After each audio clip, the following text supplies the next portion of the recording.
Buenos días, buenas noches, buenas tardes, wherever you are in the world, y bienvenidos a las todos to a special Worlds Collide, if you will, crossover event of the century. Hold up, I got one more member to bring in. There we go. Mira eso. Hello, everyone in BC WrestlePod land, and welcome to a special crossover event happening right now. This is the All Elite Ensemble, but it is also a Los Lobos De Lucha review. So the AEW crew and the CMLL crew is here this evening, and we got a lot to talk about. We are here to review not one, but two events that occurred that involved all our talent from CMLL and AEW. So we are here to review the CMLL versus AEW show, as well as AEW Grand Slam Mexico. I am one of your hosts of this crazy crossover. I am the bridge. I am the Rocky Romero, if you will, between the AEW and CMLL teams. And I'm super excited to have here. First, of course, I gotta introduce the AEW squad first. So that, of course, being Daniel Cherry Garcia, JVL, in the building this evening. Glad to be here and really excited to see my colleagues for the first time, not on a weird video chat or just at all. This is going to be fun. I'm so excited. And then, of course, as festive as ever and digging the shirt is Mayama Juan, the professor. Yeah, I got my La Camisa Turista Gringo shirt. I got all these vaqueros and all kinds of wild things on it. I was happy to find this today. CMLL is amazing. Please don't hate me for not watching far sooner. Like, I've watched clips, I've watched sections, but oh my god, it's just I don't want to get too far ahead because we got a lot to talk about. But it just felt like watching. I used to watch boxing a lot. I used to watch a lot of MMA stuff, and it just had that sports spectacle to it that was just more fun. And when the crowd doesn't like you, they really don't like you. And if they're silent, you messed up. Like, there's some moments we'll talk about. It was like, oh my god! And of course, bringing in our unofficial Agent Lo-Fi, our unofficial sixth co-host, who also does the CMLL reviews with us. Lucha Libre is the best, though he is a bit biased. That's fair. No, I love it, and I'm gonna continue to watch it.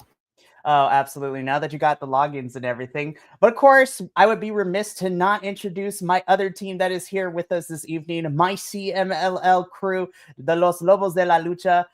First, of course, you know him, you love him. He is the masked individual up in here. El Buntador del Segundo is in la casa.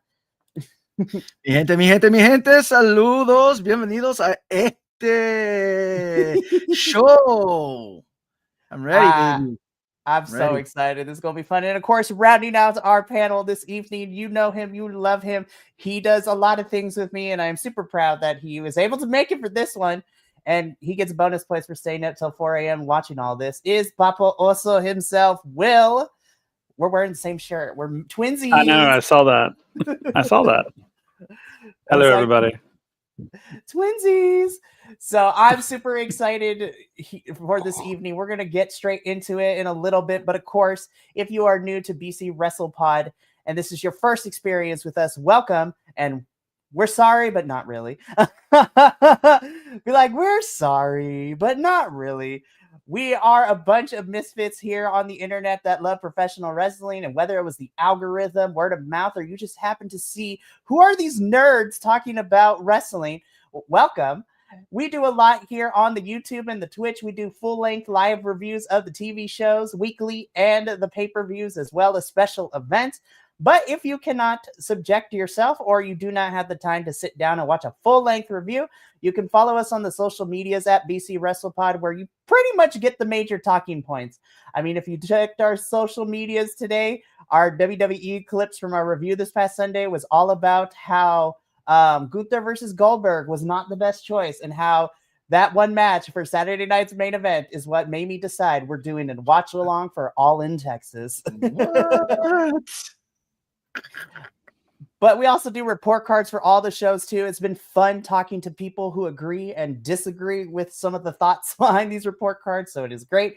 We also have some merchandise where we've dropped collections for pretty much all the review teams, and we also have our summer collection, which is the Hot Boy Summer Collection, which is taking our little luchador mascot into the sun designs.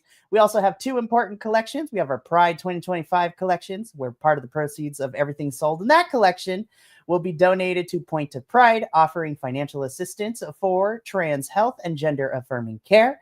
But also on top of that, we have our special Resistance, the We Don't Tap collection, and proceeds of that collection will be donated to the California Immigration Youth Justice Fund, which offers financial and legal assistance to children, teens, and young adults being affected with what is currently going on in this country and the mass deportation.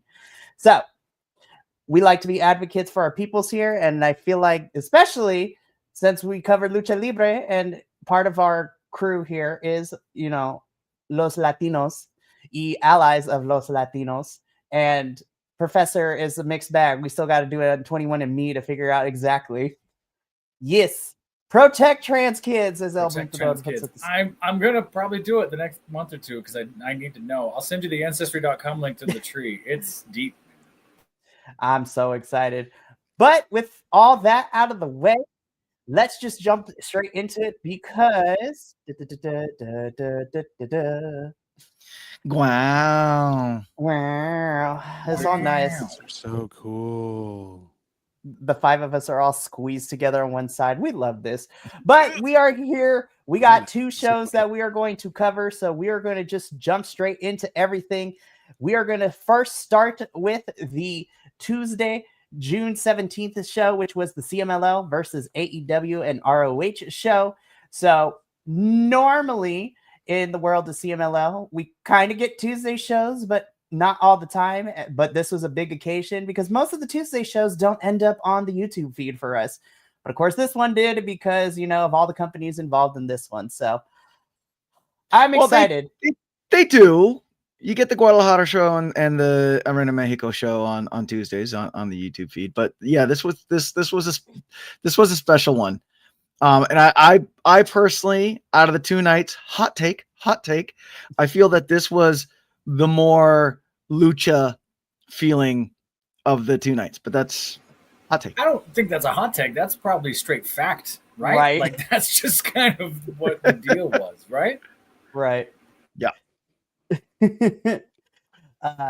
I just saw the private set JVL. I'm gonna say yes. Agent Lo-Fi coming in. This was his personal favorite show of the week, and the Guadalajara shows don't air live anymore, and premieres on Thursdays now. So good to know.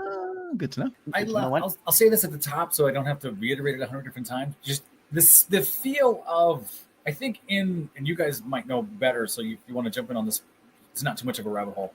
It seems like, at least in America, it's much more of soap opera and theatricality is the polish, whereas in lucha, this is what they are.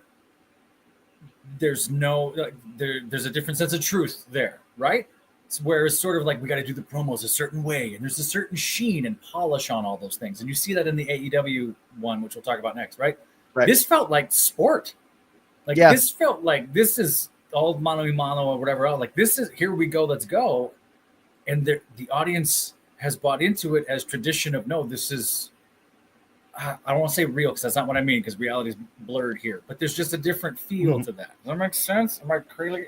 No. You're making perfect sense. There's two things that factor here. Number one, yes, you are right. Normally, the lucha libre shows, they are just straight wrestling. You might get a little promo like spot here, a little talking spot here, but all that stuff is usually left for after the shows, like during the informos and all that. And then the actual shows themselves are just wrestling, lucha. Right. The other side of it is in lucha libre, you have a more defined rudos and técnicos, babyface and heels. You don't have tweeners. You don't have this, that, and the other. It's the person comes on, they're a bad guy. The person comes on, that they're a good guy. And you have that whole dynamic, which I feel, slims it down. And then the other thing is a lot of those theatrics are saved for the ring, where luchadors, they rip each other's masks and like you see that stuff happening in the ring. So it's kind of like an understood when you watch the next show that, oh, these two really don't like each other. So, that's it. And there's this, and I'm sure all of us theater people could talk about it. Yeah, I was just going to say that. Well, you're just going to say that sort of lends itself to that sort of cerebral Western actor thing. Like, what's going on in their brain? Are they going to do this? They're going to do that. Whereas it seems like traditional lucha is sort of like, I'm not saying black and white, like in there's no variant, but sort of like, I know what this is, I know what that is, until it has to change. And then it's sort of built off of that. Yep. Right. Yep. I mean, it won't be until tomorrow for Fantastica Mania because that's where we got the very long promo at the very end of the show, which sets up what's going to happen this Friday. But Agent Lo-Fi, our Lucha Libre expert, AAA is where you would go for more promos, but even then they tend to do more in-ring run-ins and in-ring promos than pre-tape stuff. So yeah, Lucha Libre is, as Will stated, it's musical theater versus opera kind of. So, but let's just jump into it because we got 5 matches that we gonna cover. This one was a lot of fun.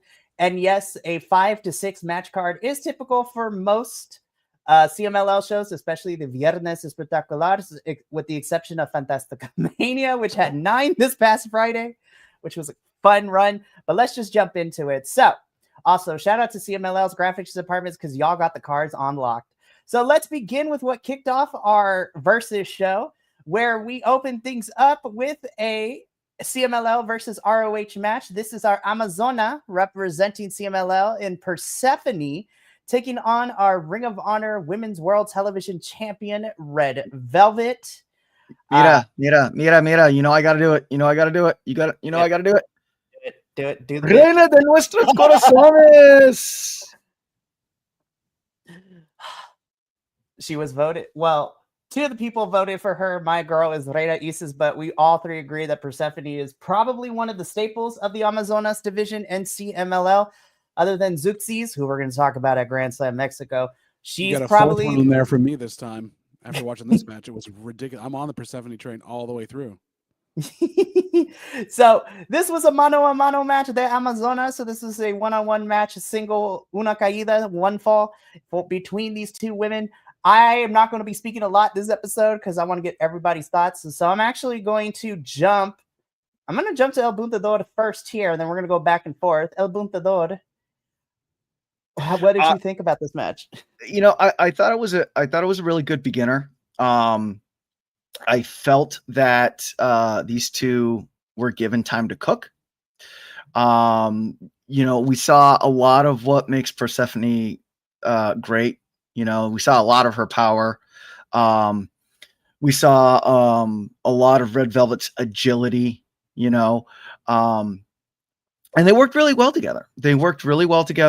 And it was a really good match. I I really enjoyed it. Cool.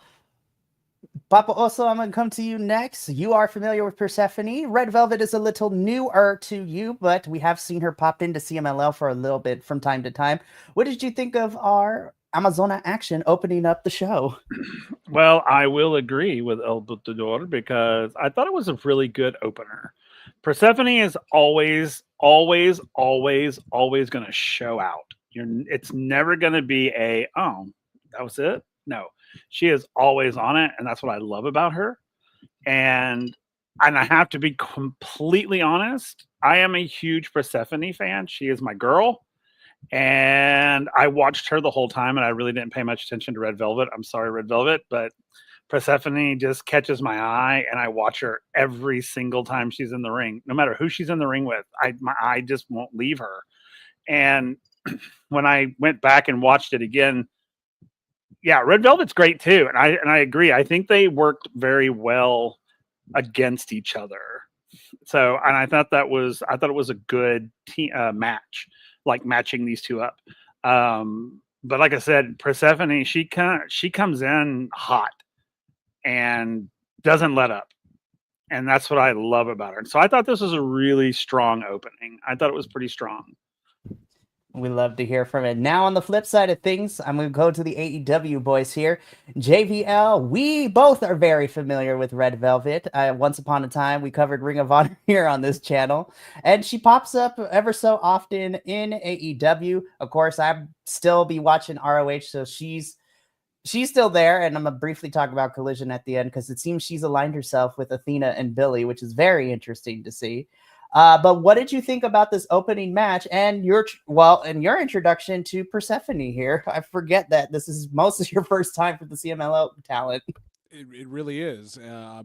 I honestly, knowing Red Velvet's background, knowing how that she works, I was interested to see if the styles would clash or they'd mix.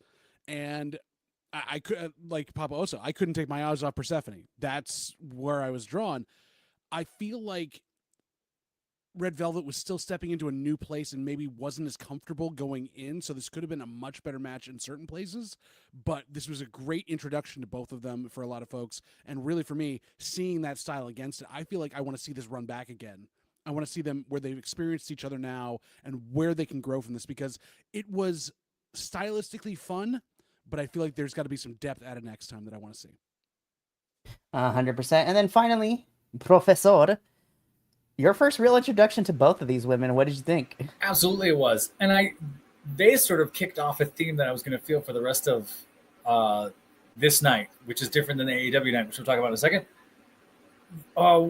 Whereas sort of clotheslines or drop kicks or missile drop kicks are cues in other promotions, they are meant as exclamation points here. They hit both feet hard every single time. It's not a finesse cue to move on to the next thing.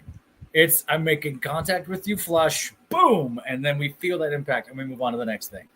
I could have watched this another 5 minutes. I didn't think it was cut short by any means because it just felt like it was bookended really, really well.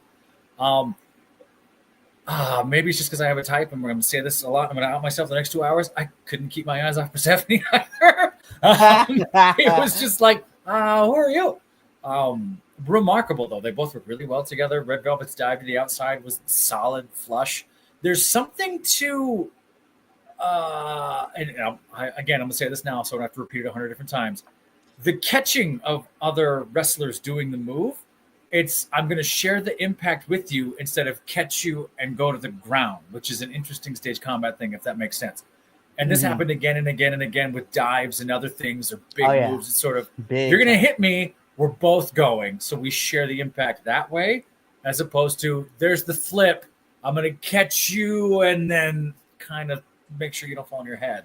Just different style to the thing. And it's much more visceral to someone who's been watching this American style for so long. This, I don't know what this catch can type thing, but this was a blast to watch. This set up the vocabulary I kind of needed for the next 2 hours. It was great. Right. Yeah, as Agent Lo-Fi says, luchadors know how to be good bases for absolutely everything. Right. Yeah, absolutely right. At the same time, this made me think that, like, and I don't obviously know well enough, but in these different companies, if you're doing that there, are the locker rooms tighter at that point? Do they feel like you're actually part of a family and that like we really got to take care of each other? And that's actually a really good point. Yeah. Versus, we're there for a paycheck. We do this to tour around the country type of thing.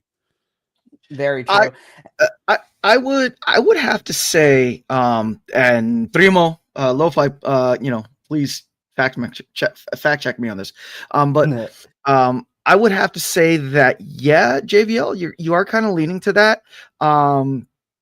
Because, in the off days, these luchadores and these Amazonas, they're also like touring around all of Mexico, going to like these small rinky dink, like, towns with, well, not rinky dink, please, the smaller venues, but not even smaller venues, literally like small towns that are throwing up, a ring. And they because it's like a town celebration, and the luchadors and the Amazonas, are showing up. So you do have a little bit of a tighter connection in the locker room there. You also do have not so much in this case, but you do also have a lot more generational talent, like for example, the Velanos, you have Hijo de Velano dos, Hijo de Velano tercero Junior, it's like, it's, like big generations that are in the business and you have literally grown up as luchadors. So there is a grain of truth to what you have said. Yes. Yeah, I think it's more like, I've always, and I'm new to it, I haven't been doing it very long, and I have like rabbit holed myself into Lucha Libre. But one of the things I love about it, a couple of things I want to talk about. First, this match, and I've always said it because it's just the way when I look at it, it's what I see. The Amazona matches are brutal. They are like full on. When you watch a lot of the men's matches, they're like dances. They're like choreographed. They're like pretty. It's really kind of fun to watch. It's a really unique experience. And then I'm not all of them, because some of them are like full on chaos matches, but a lot of times you watch them, they're so fluid when they're in the ring, even when they're like jumping and hopping and walking on wires, and I mean, it's just so fluid and it looks so pretty. The Amazonas, however, they're in it for blood, and it is, and it's brutal, and I love that. I love that so much. The other thing I love about this sort of style of wrestling is that it's more of a culture than like an experience. Like in American wrestling, it's an experience, but when you hear it, feels more cultural. Like, it is a culture. It is not necessarily just a bunch of random people coming together, creating these, friendship bonds, on the backside of things. And it literally feels a lot more personal. Like, it's very traditional. And as Bondador said, generational. Right. So you've got father, son, grandfather, father, son, et cetera, et cetera. And everybody. And I love that. You got siblings who are working together, which we're going to talk about them in a little bit. But for Agent Lo-Fi, for a little bit of info, there's definitely politics within the locker room, but it's got much tighter lid, and it's just plain and simple for less coverage and reporters to be looking into that type of stuff down there anyways, which makes a lot of sense because this organization is very tight-lipped on a lot of things. So it also seems to take it like an art form, though, like versus what we have up in the major stuff too. It's very much an art form here, and there's pride in the work. Where not that our American wrestlers don't have pride in their work, but they're pulled in so many other ways. This is a focus, it seems like, for those luchadors down there and doing that stuff in the Amazon. Absolutely. So Persephone does pick up the victory. Yes, if I'm reading my notes right. Yes, Persephone picks up the victory here. Red Velvet pulling triple duty this week because she's going to be on everything we're going to be talking about. So good on her. But we move on. Listen. So, Bod El Campeonato Mundial de Pareja CMLL. So translated to, for the CMLL Tag Team Championships, we have Los Hermanos Chavez, so our champions, Angel de Oro and Niebla Roja, taking on AEW's The Crew, which is Lio Rush and Action Andretti. I want to first by saying, and I said this during the Fantastica Mania watch along, Leo and Action fit very well down here in a CMLL. I would love for them to be involved more every time AEW and things like that cross over. I really love this match. I know, Professor, you were chatting with me as you were watching this part by part throughout the various days leading into the review, and you're just like, I think somebody just died on my screen.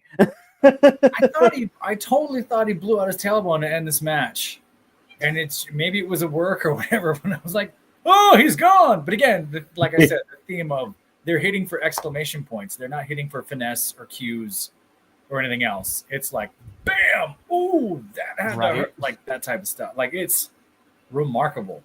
I do recognize Action Andretti and Lio Rush vaguely, AEW, Ring of Honor, stuff like that. They got destroyed, but sold beautifully for these guys. This was just fun to watch. I'm looking at, I have replays. I'm kind of sort of cheating. The pace in the middle of this was a lot of fun. It sort of felt like typically in in America we have like, oh, we're gonna feel each other out, we're gonna work the crowd, and they kind of did, maybe 30 seconds, and then it was go go go until we had our sort of go home cue and let's get out of here. They going to the outside in CMLL is dangerous. Like, it doesn't feel like a spectacle like it does in AEW or the promotions. Like, oh, we're on the outside, you're gonna get hurt out here, as opposed to like, oh, look, a table, oh, look at this. Like, no, now it's a real fight out here. It's just something that really keyed in for me on that I saw in this match. Again, another theme moving forward. I don't know what the hell that Boston crab crucifix, whatever the hell that thing was, about halfway through this was. It's like, oh my God. It's like a porch swing in the human porch swing thing. I don't know, just wild stuff that was great to watch. We love that finisher before them as well. I mean, El Buntador, listen, there's no secret that we love Los Hermanos Chavez up in this household. Oh, yeah. So, and not to bury the lead, of course, they retained their championships, but how did you feel about this tag team bout? Well, number one, RIP for Niebla Roja's He-Man sword. I don't know if you saw that. I was like, no, not the He-Man sword, no. Yeah, and last week we were talking about how it felt like, or not last week, I apologize. The week before, when we saw Los Hermanos Chavez, we were talking about how it felt like they were kind of like saving themselves, if you were, and they were like, oh yeah, well, they got coming up this upcoming week. It's a big week. And yeah, I feel like they were kind of saving it for this. They went out, they did the thing. Yeah, Lio Rush, Action Andretti, definitely fits so well with the CMLL Lucha Libre. That the whole, and yeah, so the whole Kalimba thing to explain to everyone. It was so good. Doesn't know. Kalimba, he's a musician in Mexico, and as you can tell, he looks like Lio Rush. So when Lio showed up in Mexico, people started confusing the two of them, and it just took off from there. Yeah, it was. I thought it was a really great match. A lot of energy. I too, and I think I chimed in on the text. I too had concerns about Angel de Oro's tailbone when he came down. He came up, yeah, he was good to go. He was good to go. So good defense. Because the other guy gave the X. He turns and goes like this straight up to the ramp, and I was like, oh, that's not a. Oh, I know what that means, but I guess he was fine. Yeah, and there's a lot of these, but for sure, we all talked about it at CMLL. Angel de Oro is one of the most underrated that CMLL has. He's just very well rounded, and he fits with everybody. Yeah, but yeah, JVL, I'm gonna come to you next. So of course we've had our issues with how the crew has been booked over here in the statesides, but they made magic here with this one. What did you think of this match? I mean, I've always known the both of them to be very athletic, and when you don't have to let actually Andretti speak much and just kind of speak with his moves, he's fantastic. It was so good for to see them actually work a match where their opponents wanted to put them in fun, compromising situations. I mean, the whole like gory backpack with the swinging under thing, that was literal insanity. But what is that? What is the name of human porch swing? Is that a thing? It's not allowed to be said. We'll get demonetized later on if we say it, so we can't say that. But I gotta check my notes. I did get the name of it, but that is the Chavez brothers finisher. They use that all the time. It's call so that the good. sibling rivalry. Anyway, basically, between that, it was high flying where it needed to be, but like it wasn't where. When the crew works on AEW, it's like, spot, here we're going to go over. We're going to do a tope here. We're going to do this over here. This was like, no, this is built into the fabric of this match. Everything is supposed to flow this way. And I just wanted to see maybe like 2 or 3 minutes more of this because I felt like they had a little bit more to give. But overall, really, really well done. And again, I'm falling in love more and more with Lucha Libre, and it's just so good. I love it. And then finally, Papa Oso, what did you think of our tag team bout? I loved it. I didn't know who these two were when they came out. I was like, oh my God, they're great. I love them. Who are they? Where can I see more of them? And I thought this was fun. I knew that Leo and Action were going to get their asses handed to them because Angel de Oro and Nebula Roja, my God, are amazing. And any chance, and I agree, any chance we get to see De Oro wrestle is like beautiful. He's so underrated because the thing I love about him is that he's so just sort of there. He's sort of a sleeper agent. Like you think, oh, okay, he's coming out. And then all of a sudden he just like opens up and just annihilates. And I love it. And he's so smooth about it. That's what's so great. I love about him. And I think these are two of my favorite dancers. They're quite fluid when they wrestle. And it's just amazing and wonderful to watch. If nobody out there can get it from anything, I love Lucha Libre. It can do no wrong. So it's been all my stuff is going to be very positive. Yeah, it's been a very magical journey for us as we have just, as of last Friday, we finally officially have been covering CMLL for a year now, which is crazy. Yeah. My how time flies. But as I said before, Angel de Oro and Niebla Roja retain the CMLL Tag Team Championships, which then leads us into our third bout of the evening. Ooh, now we're getting into the good stuff. Not to say everything else before wasn't, but my goodness. No. So this match was amazing. So this is a spectacular mano a mano, so a special one-on-one. This is CMLL's Neon taking on AEW's Hologram.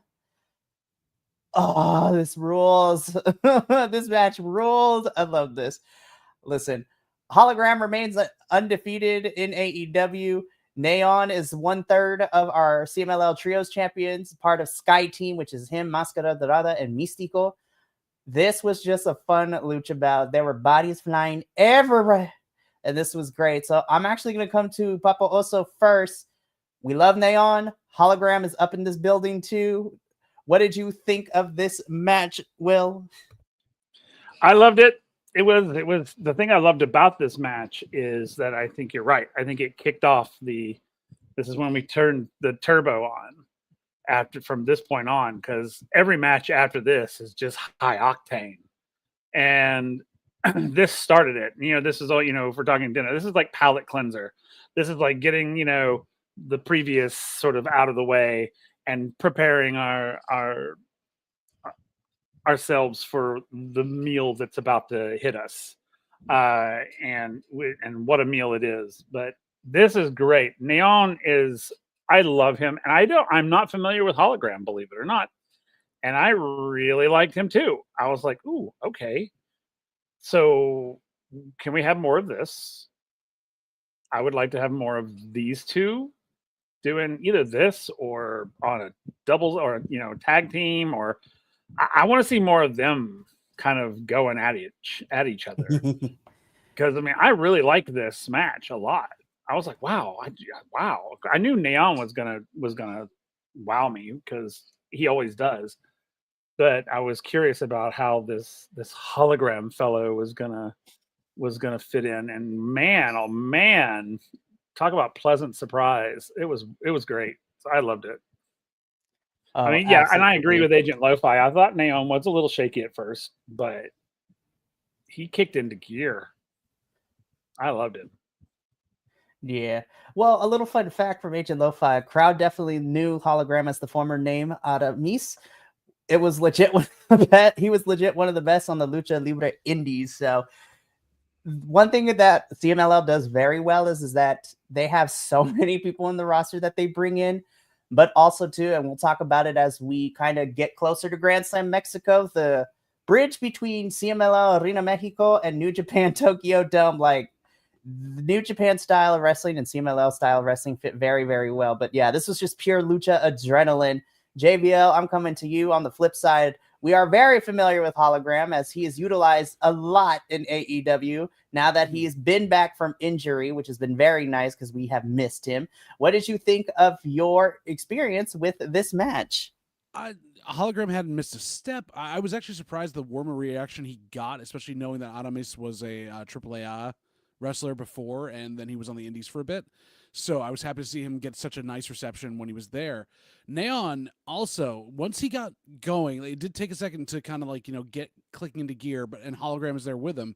But I mean, this was so fun to see the psychology of what they were working with here, because letting them kind of float in free form wasn't happening. There was a couple of missteps here and there. And I'm going to say this also, I don't know whether this is a thing during most CMLL broadcasts, but the camera team let down Neon on one specific moment when after the spinning 450 off the side of the rope, Neon got his hand out early and was under the rope ready to go, watching the ref the entire time, and the camera caught it just so you just see the whole curtain be pulled back, and that kind of took me out a little bit because I was I mean, I know it's predetermined, but still this is not, there's no selling whatsoever, so it's all right. But overall, really well done. I really did enjoy this match a lot, and that reverse fly, because it's not a Spanish fly with there, but it was reverse off the top rope. My God, how they landed and not hit their heads, I don't know. It's crazy. It's just the fact they're like, yeah, I trust you. Let's just go flying everywhere. So why not? Oh my goodness. Buntador, I'm coming to you next. What did you think? No. Yo quiero oír el otro gringo, por favor. Oh, okay. Professor, what did you think? Gracias. Neon saved Hologram twice. Once Hologram went through, did a dive, and did not make it.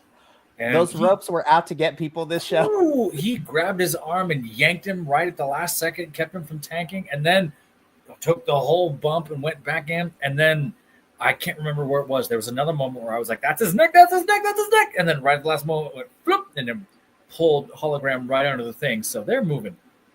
But to go that fast, to be taking care of each other like that quickly, was just, I had to watch this. I watched this twice and watched the highlights, and I'm still like, how, what, huh, what, huh, no, who does not, because in the AEW and other promotions, there's this sort of, we build in this way to breathe, right? We go, oh, there it is. Oh, there it is. There's no room to breathe here. It's pay the F attention or you're gonna miss it. It's go. Right. To quote and then we all get to clap or breathe together on the offbeats, right? To quote a certain Samoan, it's all gas, no brakes. There you go. Yeah, exactly. Amazing. I love Hologram. Hologram's fantastic. I forgot a little bit of his history. I knew I was aware of it at one time. This was a blast. And I think this is where the crowd really came to life. They liked everything before this for sure. But this is when you really started to hear them. They got loud in this match. Oh, absolutely.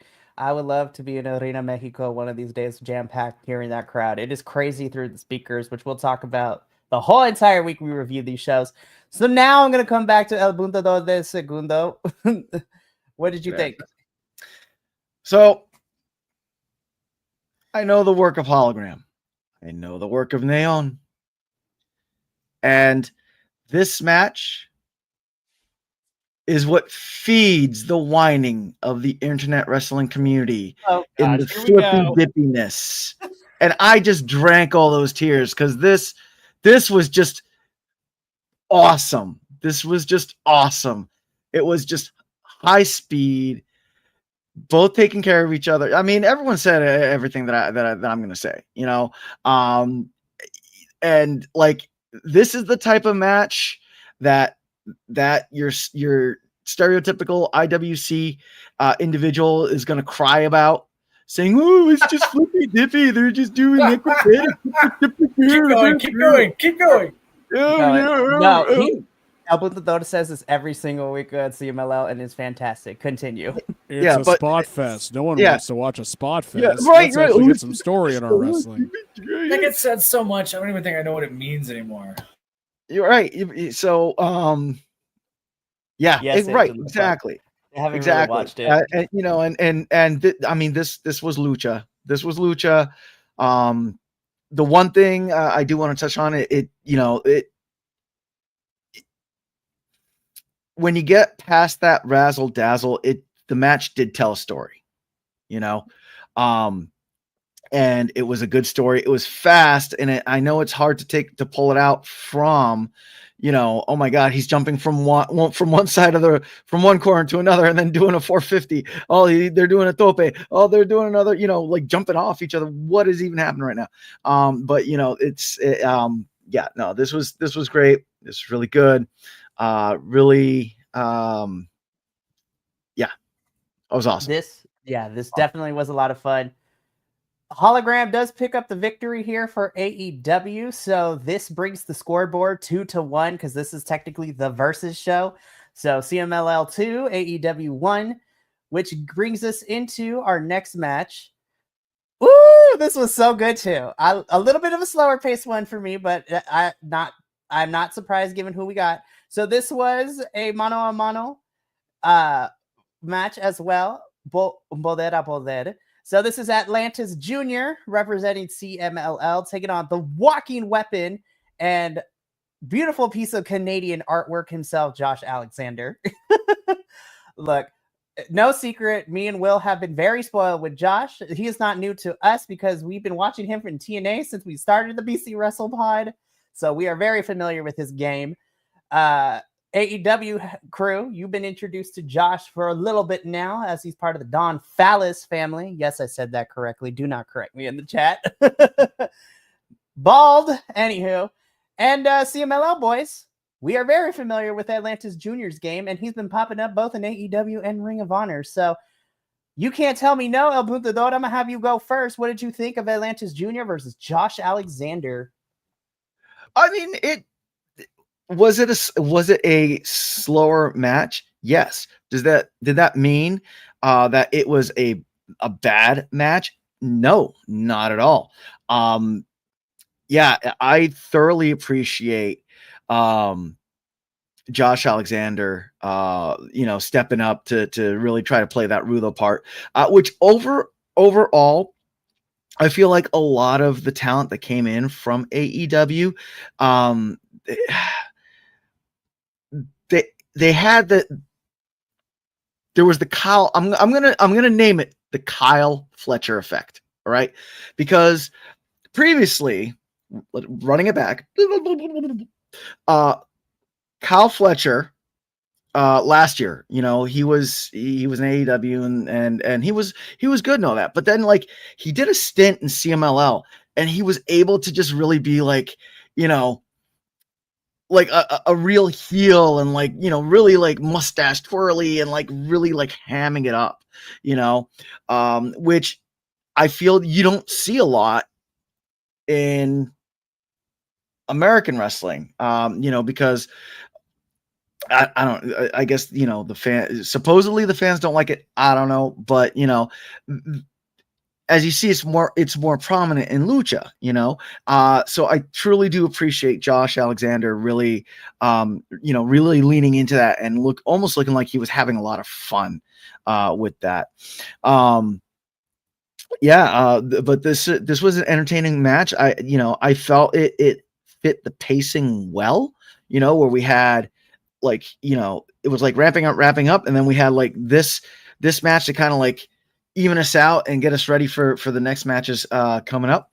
I am really interested to hear from the AEW team because if memory serves me correctly, that hack Adolfo the Nerdy Puerto Rican, when he was talking to you all, he had said something because Atlantis was in ROH and AEW, and he had said something to the effect of like they put like inhibitor rings on Atlantis, and what you're seeing in like AEW and ROH isn't what we see in CMLL. Version, yeah. So let's let the AEW boys talk, because we've been doing this long enough where we've seen Atlantis Jr. pop in to both Ring of Honor and AEW television within the last year or so. So, JVL, I'm gonna start with you because as a former ROH host and all that, we've seen a lot more of Atlantis Jr. through those means than AEW. So,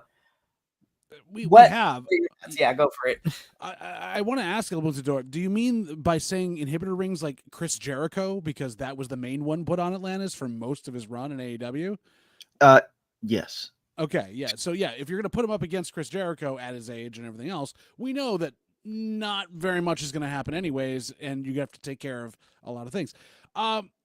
First of all, I just want to say it was really, really funny to hear Josh Alexander cheered like TNA a couple of years ago versus like something else. It was kind of funny. But Atlantis, he's tried to adapt to that American style a little bit more, because every luchador in AEW right now, for the most part, if they're not attached to CMLL, have those inhibitor rings put on to work with their American counterparts, work their style. And while Atlantis tried his best to do so, you could tell there was like a hitch every once in a while. Like, I have to think through how fast I'm going to do this, or I have to make sure my opponent understood what I called, because I'm not sure that they know what we're doing.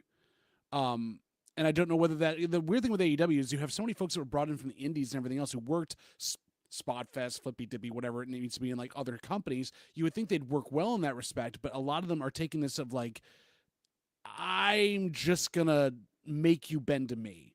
And it seems like Josh did that for Atlantis here, almost as like not a mea culpa, but like I'm a better than most of the folks I work with. Here's how we work with you and work our styles that are definitely different together. And I thought it was beautifully put together in that way. It wasn't seamless, but it was definitely more thoughtful. Oh, absolutely.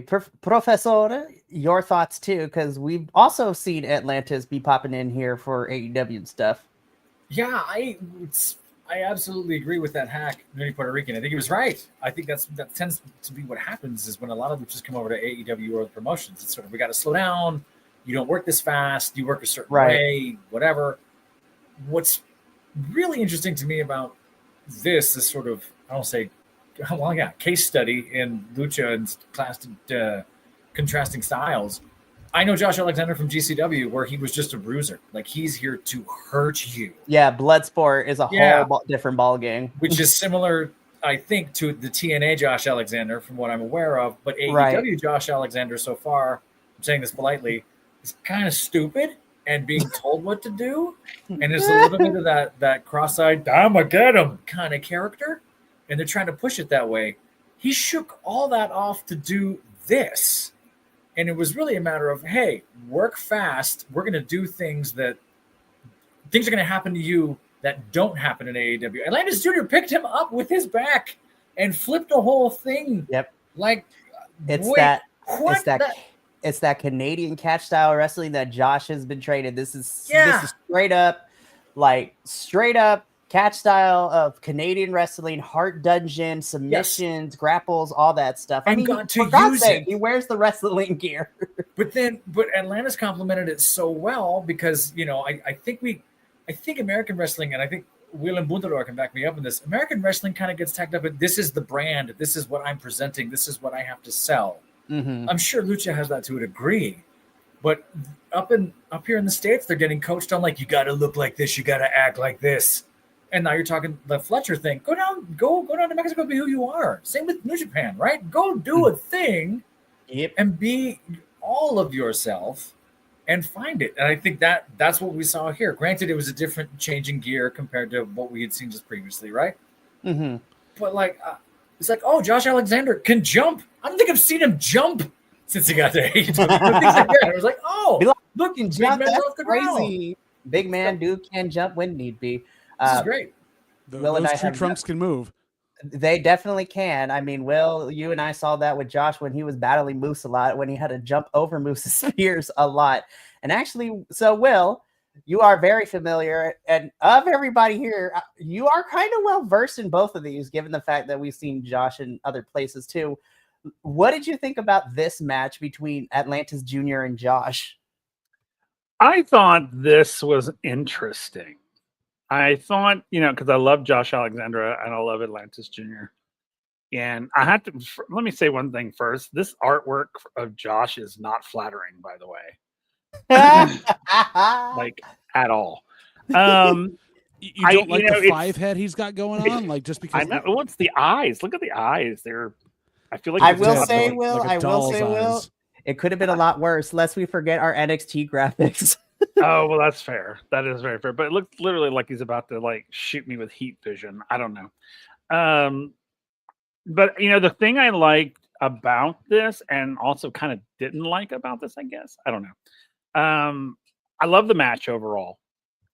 I just, it was interesting because it was really kind of the one match that felt a little out of place. If we had had another match similar to this, earlier on, or it literally just felt like a placeholder, but like a good one. Like, hey, we got this special thing. Boop, let's just drop it right here. And and of course, Josh is fantastic in the ring. Atlantis Jr. is fantastic in the ring. I thought they were evenly matched. I thought it was a great match. It just felt odd. But of course, anytime I get to see Josh wrestle, I'm here for it. But it just felt a little odd. It just felt off to me. I don't know why. Again, it wasn't a bad match. They weren't bad. It just felt like it was sort of, and we've experienced this in like NXT TNA stuff, where they just put a match in because they can. And it kind of felt like we're going to put this match in because, well, we can. And, and I was like, okay, that's cool. Nothing wrong with that. It just, to me, it just felt like the story we were telling kind of got a pause.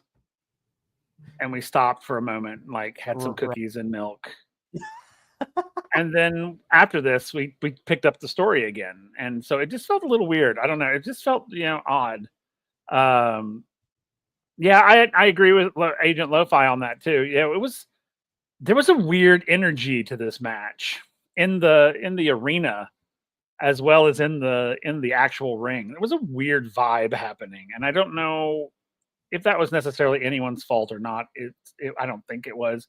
It just felt like this was like nap time in kindergarten. All right, everybody, let's lay down on the mat and and then we'll pick up story time after this. Okay, after everyone's 15 minutes, right? Then we'll pick up. This was their pee break match. Like this is the one where everyone went, all right, everybody, if you need to go to the bathroom, here's the time. Yeah, I mean, damn. And I hated that because both of these men are amazing, and I hate that that's kind of what it felt like. But it's what it felt like. I just really felt like this is you're right. Like, okay, if you need snacks in the bathroom, this is the one to go in. And, and we see that all the time with booking, right? Where it's sort of like this is the match that we know everyone will take a step away from, but you got to Chris Jericho match. Yep. Okay. Thing, that's tough. It's crazy for sure. But despite it all, Atlantis Jr. does pick up a win for CMLL. So by this point of the show, we are now 3-1. So all CMLL had to do is win one more match to be claimed the victor of the show. So let's move on to our semi-final match. Holy crap. Okay. Holy crap. Yes. So this is our lucha semifinal, so semi-final lucha, so the semi-main event, if you will. This is a relevos atómicos 4-on-4 match. So representing Team CMLL, of course, this is where we got all the big boys in this match. We had Ótimo Guerrero, Gran Guerrero, Averno, and Euforia, who are all technically rudos, so the bad guys, if you will, of CMLL, taking on the bad guys of, well, 3 Force AEW and 1 CMLL member too, because representing Team AEW, the Don Fallis family, you have Konosuke Takeshita, Rocky Azúcar Romero, Kyle Fletcher, Protostar Kyle Fletcher, I should say, and the Alchemist of CMLL in Hechicero. So, I mean, before we get into this, though, yes, Agent Lo-Fi brings facts. Fun fact, CMLL goes out of their way, not to mention the Mystico, Jericho, and Presario match because it was that bad. Love it. LOL. Listen, the CMLL boys, we know we don't talk about that match. That was the worst match. We all picked it as the worst match of last year. It was wild.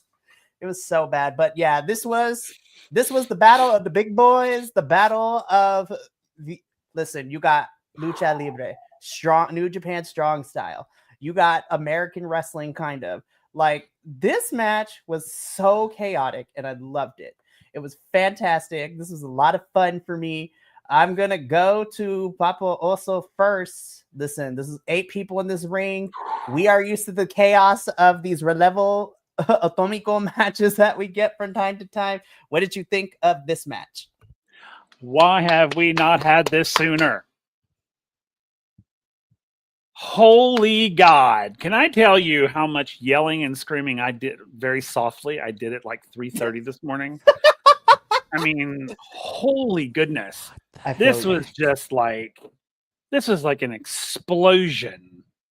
I mean, when they were introducing the CMLL folks, I was like, oh dear Lord, what is about to happen? Because I mean, Ultimo, Gran, Averno, Euphoria, they are all like powerhouses. I mean, they are there for one thing, and that is to destroy whoever's up opposite side of them. And so I was like, oh my gosh, who is foolish enough to go up against? And then here come these guys who I don't know 2 of them. I've heard of, but I didn't never experience them. Kyle and Takeshita, yeah. I've not experienced them personally, but man, Takeshita, holy God! Listen, we love Takeshita, whether it's AEW, CMLL, New Japan, no matter where he wrestles, he is so good. And Takeshita's a track star. That dude jumps hurdles. I mean, he's fast. I mean, from the minute he walked in, and that fabulous outfit, by the way. Mm-hmm. To the end of this match, I was just like, who are you? Holy goodness. He has been a staple up in AEW, taking on the luminaries of every division and just wrecking house. Like this, he is just so fun to watch. He is fantastic. He is so good, he can actually win with the Blue Thunder Bomb. Like he actually did. He actually did, yeah, which was crazy. And the crazy thing is that no matter where Takeshita is wrestling, no matter the promotion, this kid is everywhere. Again, AEW, CMLL, New Japan, DDT. He's at House of Glory Wrestling, and in fact, he's going to be off of television for a little bit. This coming up very soon because Takeshita is in the G1 this year too, which is going to be crazy. But like, there's not enough words in the English dictionary to describe how fun this match was. Oh my God. mean, it was like. I was on the edge of my seat the whole time. I was literally yelling silently in my house because I was just the chaos and insanity that ensued, and like immediately, not even like, oh, let's just annihilate one another, and it was fantastic. And of course, Rocky Romero being Rocky, and just seriously. And then, of course, Hechicero being Hechicero. And it was just like, it's funny because, like, the Rudos team from CMLL even though we know them as sort of like the Chaos Goblins, they were so sort of like unified.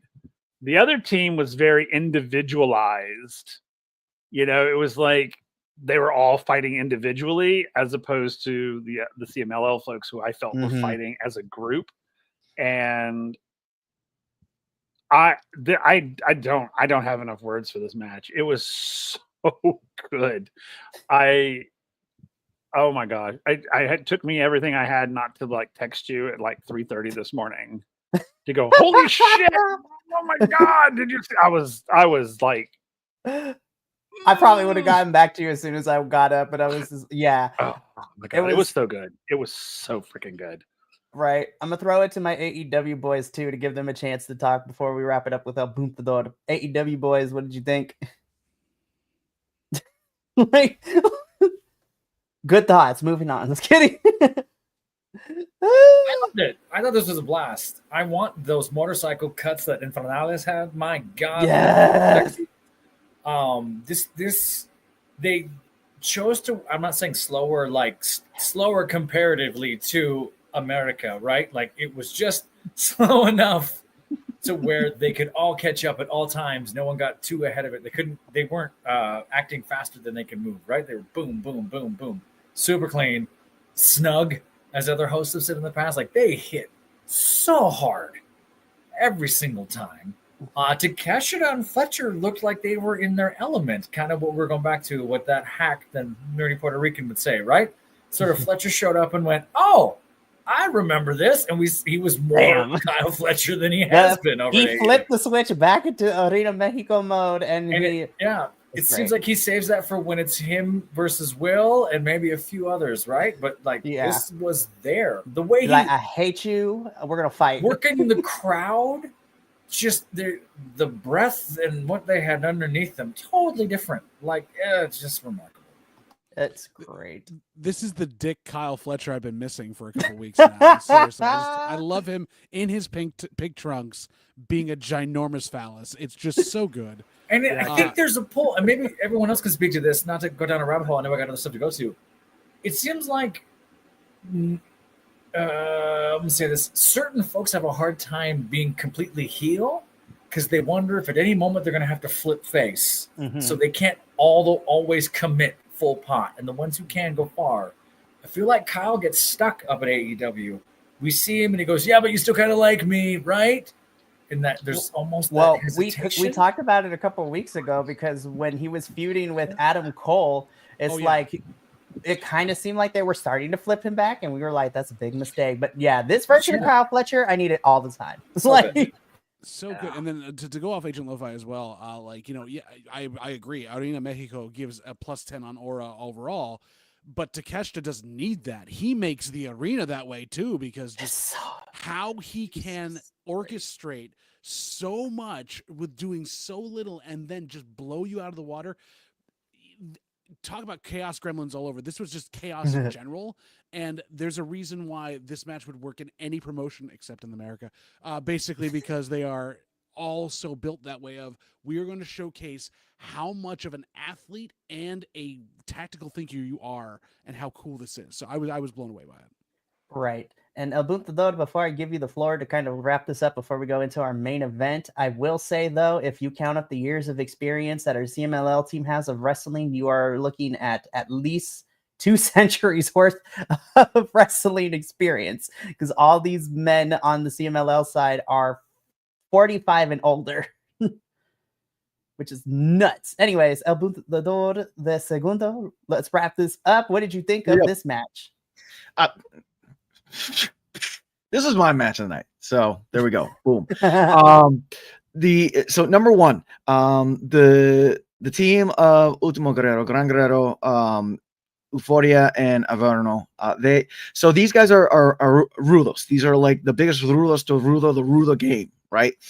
One of the things with being a rudo is that you don't do a lot of like the high flying, big moonsaults, big,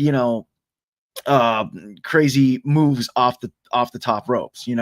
Rudos are meant to be your bruisers, which I mean these guys were. They look like they just came out of a bar into another bar and getting into a fight,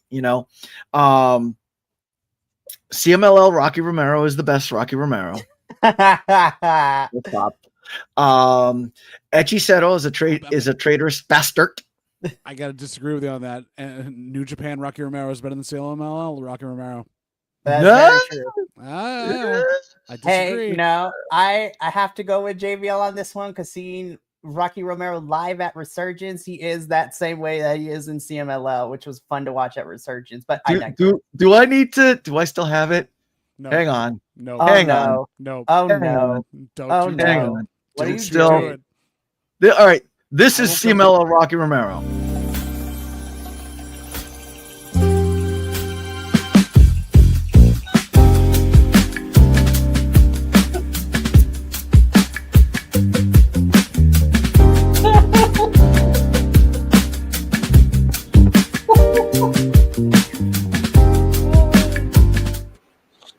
CMLL Rocky Romero's best Rocky Romero. So anyway, absolutely. Moving on. Have that.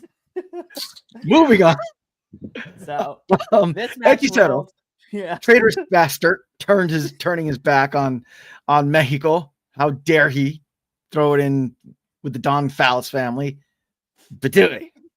Kyle Fletcher looked great. I love him. I'm sorry, Protostar Kyle Fletcher. I love him in the pink gear. Yeah, Takeshita he's great. But how great was the other side too, to just make like everyone in this was just made each other look good, which is awesome. And I really quick before we move on, I want to hear the AEW boys. How'd you like Big Boy Gran Guerrero flying the way he did?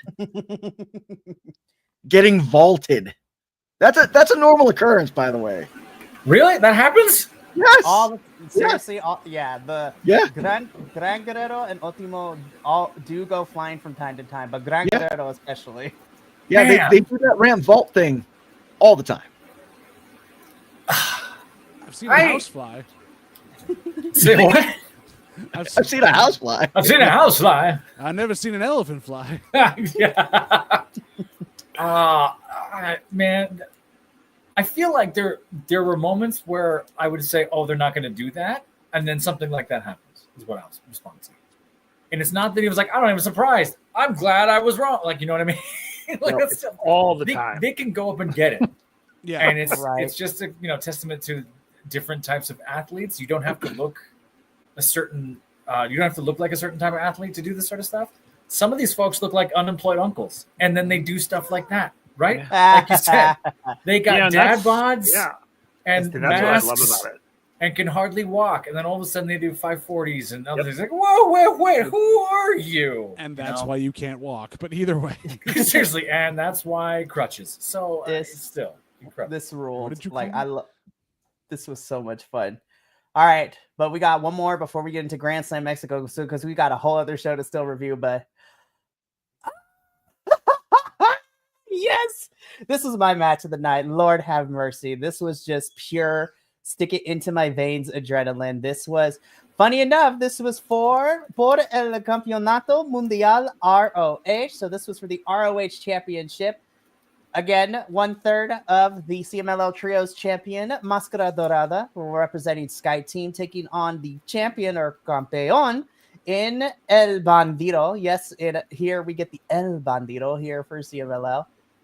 These two just went nuts. Like they're just like, oh, bet, let's go. We're main eventing. Let's do this. I'm like, as the AEW guy, can I say the obvious thing? Go for it.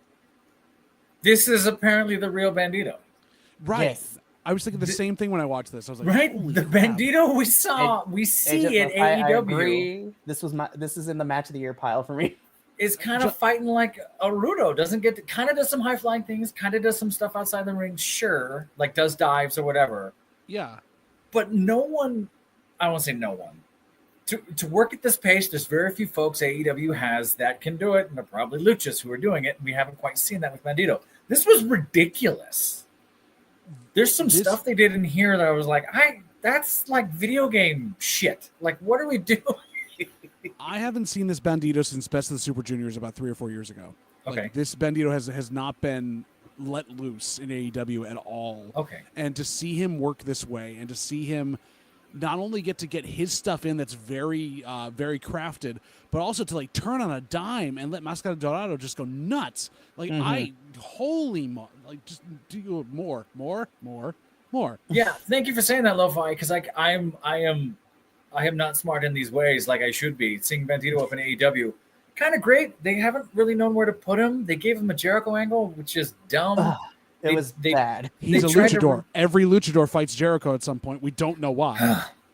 There's some sort of weird rite of passage they want to do with Jericho and that shit. They want to feature in the Fozzy liner notes. Like, what is this? I don't get it.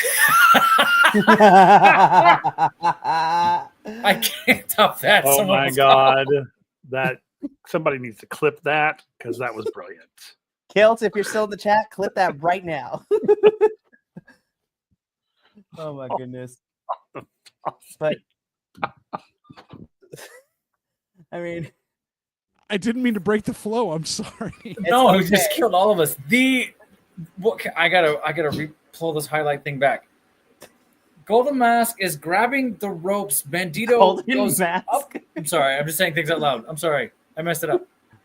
Are you listening to the American translation of the yes, right. The commentary? There you go. The Google captions underneath. Oh my Golden God. Mask goes for a thing and grabs the ropes. The rope. Bandito goes up and over him, stops, comes all the way back. They both jump into the that doesn't happen up here ever. Or it's a finish. That was halfway through. It's so because when you let the luchadors loose and like pull, for anybody who watches anime, this is the equivalent of Rock Lee removing his weights. And that is what that is the equivalent for luchadors in Arena Mexico, where they drop the training weights and they could just go all out. And I'm always saying that American style wrestling needs to come and learn from luchadors. I think they could learn something, and I think it'd make it more interesting. And this is probably a podcast for another time. I don't know if it's culture or style or training or what's available or not available or everything. and I'm sure Mexico has it where the brutal GCW style, I'm going to hit you with bulbs and cut you with glass and open up your insides. I'm sure that's down there. And I have a feeling it's scarier. There's just a part of me that it might even be worse than what we see appear. But you look at this also. We go back on our history at this point. The only people that even started to scratch this at any point was when WCW in America was pulling in those wonderful lucha matches in the first hour of like Thunder or like anything or Nitro you had, where they weren't really showcasing them, but they didn't care enough so that the wrestlers could go and do that type of stuff. And then it's just been steamrolled. And I think that we're coming out of that slowly, but we're watching, especially in AEW, saying, every luchador that comes up fights Jericho, gets in a feud with John Moxley, and almost loses his mask. That is the steps they have to do before they can actually start to wrestle. And I don't think that there's any respect in that, for that, because the AEW fans don't get the half the stuff that's going on here. So as we're watching this, I've been convinced that I'm watching the wrong company, and I need to watch some more stuff anyways. But it's just crazy to me that we figured this out, or at least started to, and then let the crazy guy from New York just wipe it off the face of the earth up here. It's insane. I mean, that is very true. Buntador, you want to wrap this up? Any other thoughts you have about this? I drank the tears of the IWC community again. It was sweet. I loved it. Hey, how about Mascara Dorada box jumping to the second rope, then on top of Bandito, then pulling him. I mean, that's all I gotta say. That's all I'm saying. It was cool that Bandito won. Which is fair, because I don't think he was going to lose the Ring of Honor championship anyways. Right. Yeah, it was cool that Bandito won. And his spot afterwards I thought was very heartwarming. He I wants know the rematch. yeah, but the at the beginning, how he said he was able to come and wrestle, wrestle in front of his people, and I feel that on many levels, you know what I mean. So I know that meant a lot for him, and I mean, what better way to do it than with Máscara Dorada, which now, because I know that the AEW team has seen Máscara Dorada wrestle in ROH, wrestle in AEW, but now you've seen Máscara Dorada. His full potential. Yeah, so we've seen Golden Mask, and now we've seen Máscara Dorada. And now, right. Exactly. Now, exactly right. Exactly. Okay. Oh my gosh, I love it. But yeah, I have to say real quick before we move on, this is my match of the night in the essence of man on man. Ooh, man on man, excuse me. Mano a mano. And never excuse yourself for that, Will. But for the previous, yeah, it's fair. But then there's the 8-man. That's my match. To each their own, honestly. But this one was amazing, and I love that it went all the way up the ramp, and it was all over the dang place, and it was amazing. So, God Almighty, you guys might know, not to nerd out. I know we got to move on. Is the apron and the ramp just harder here down in CMLL?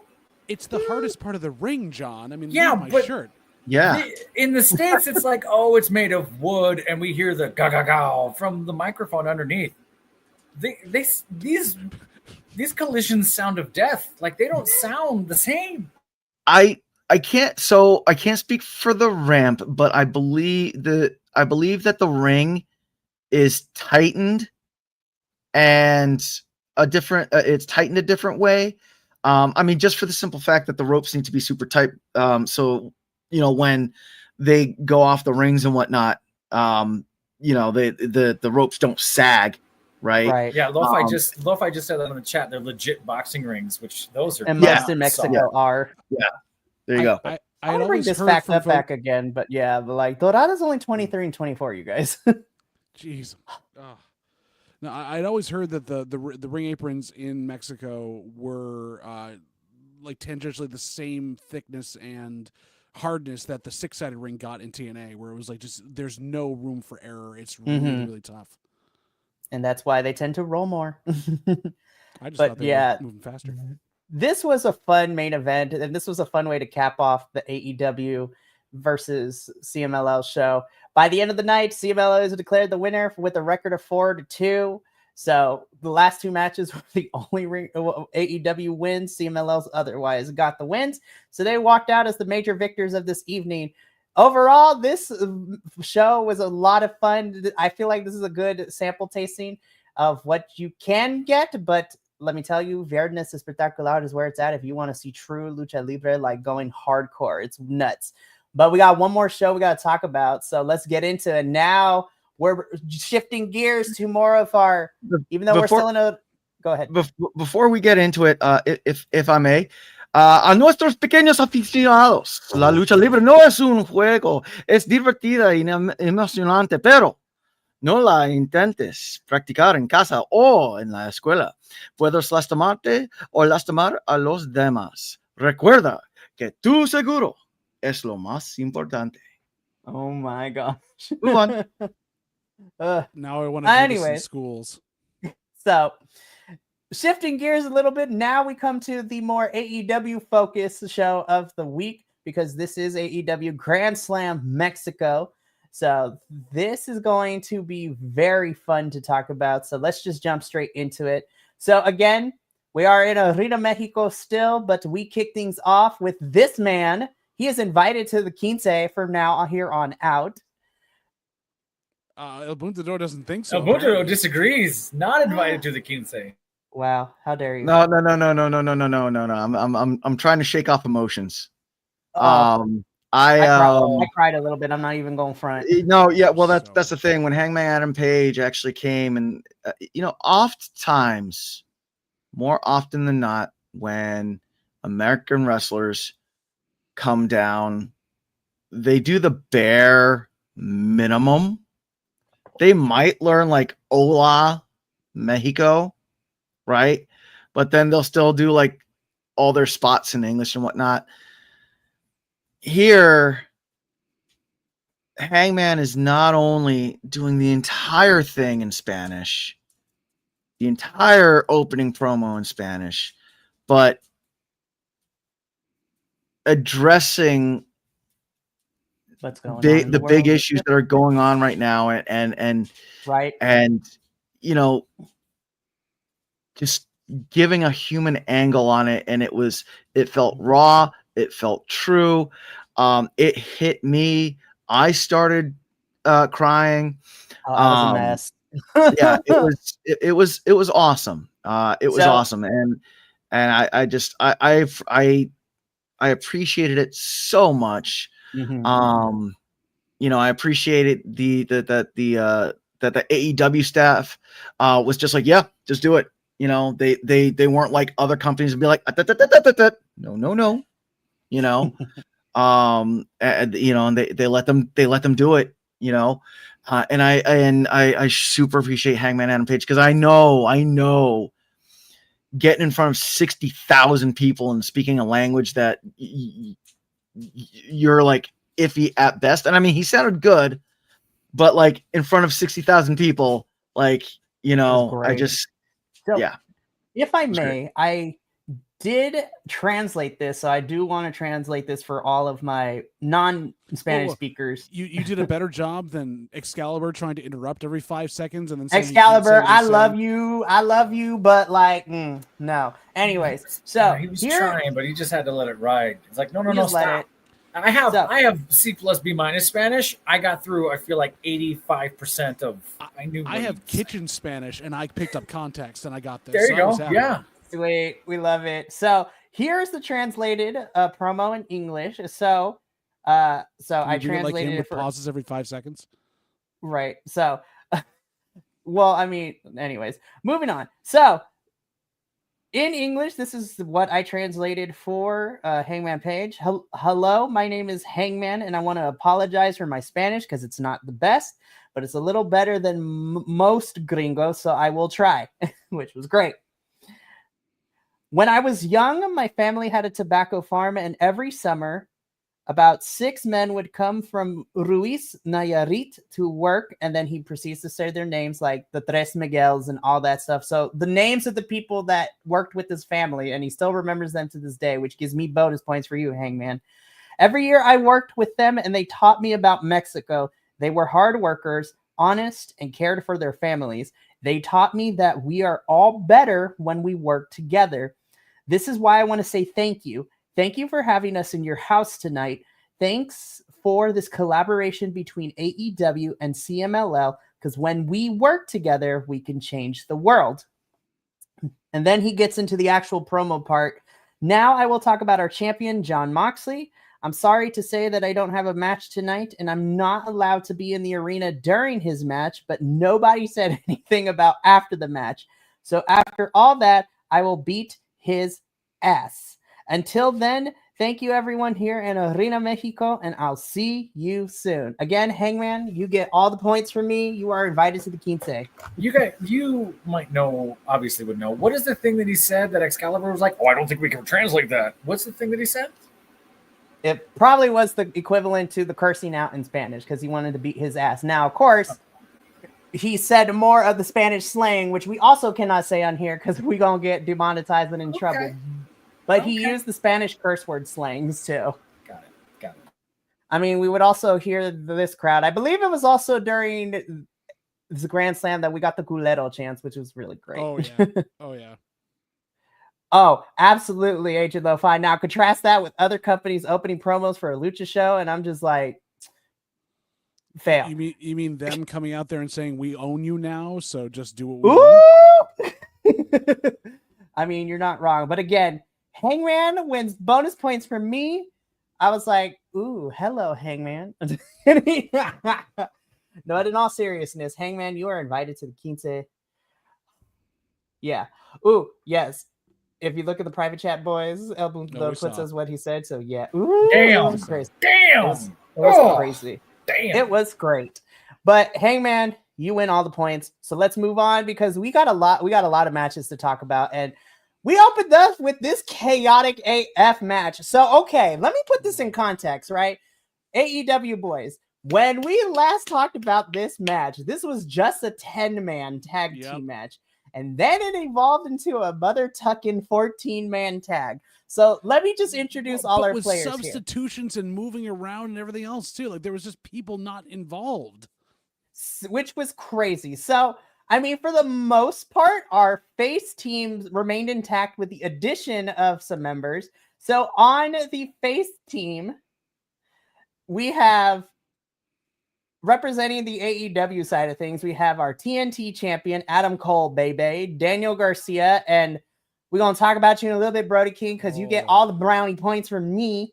And then representing the CMLL side on the Technico/face side is Atlantis Senior, Atlantis Junior, Ring of Honor champion, Bandito, and of course, Will's baby daddy, Templario, who is also one half of the New Japan Strong Tag Team Champions with TJP, and also the newest member of United Empire over in New Japan, which is great.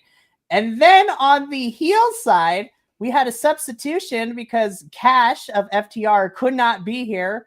They said travel issues, but I'm wondering if previous legal entanglements probably prevented him from doing anything, but who knows? I mean, FTR attempted aggravated assault, couldn't cross borders? Weird. Yeah. Yeah, it's funny what gun charges will do to your passport. Being from Florida, who knows? Who knows? But yeah, so we have one half of FTR in Dax Hardwood, AEW's Burt Reynolds. Substituting for Cash is CMLL's Volador Jr. When we cover Fantastica Mania tomorrow, I have my bone to pick because I'm like, you shaved the mustache, why? Because Ricochet made him anyway. I guess. And then we have CMLL's Hechicero. We have Proto Shida, so Konosuke Takeshita and Kyle Fletcher. What an unfortunate tag team name. I'm sorry. I know, but you know what? They gonna make it work. The Walking Weapon, Josh Alexander, and another addition to the team is Lance Archer. So it's pretty much most of the Don Callis family with Hechicero, Volador Jr., and AEW Burt Reynolds over here.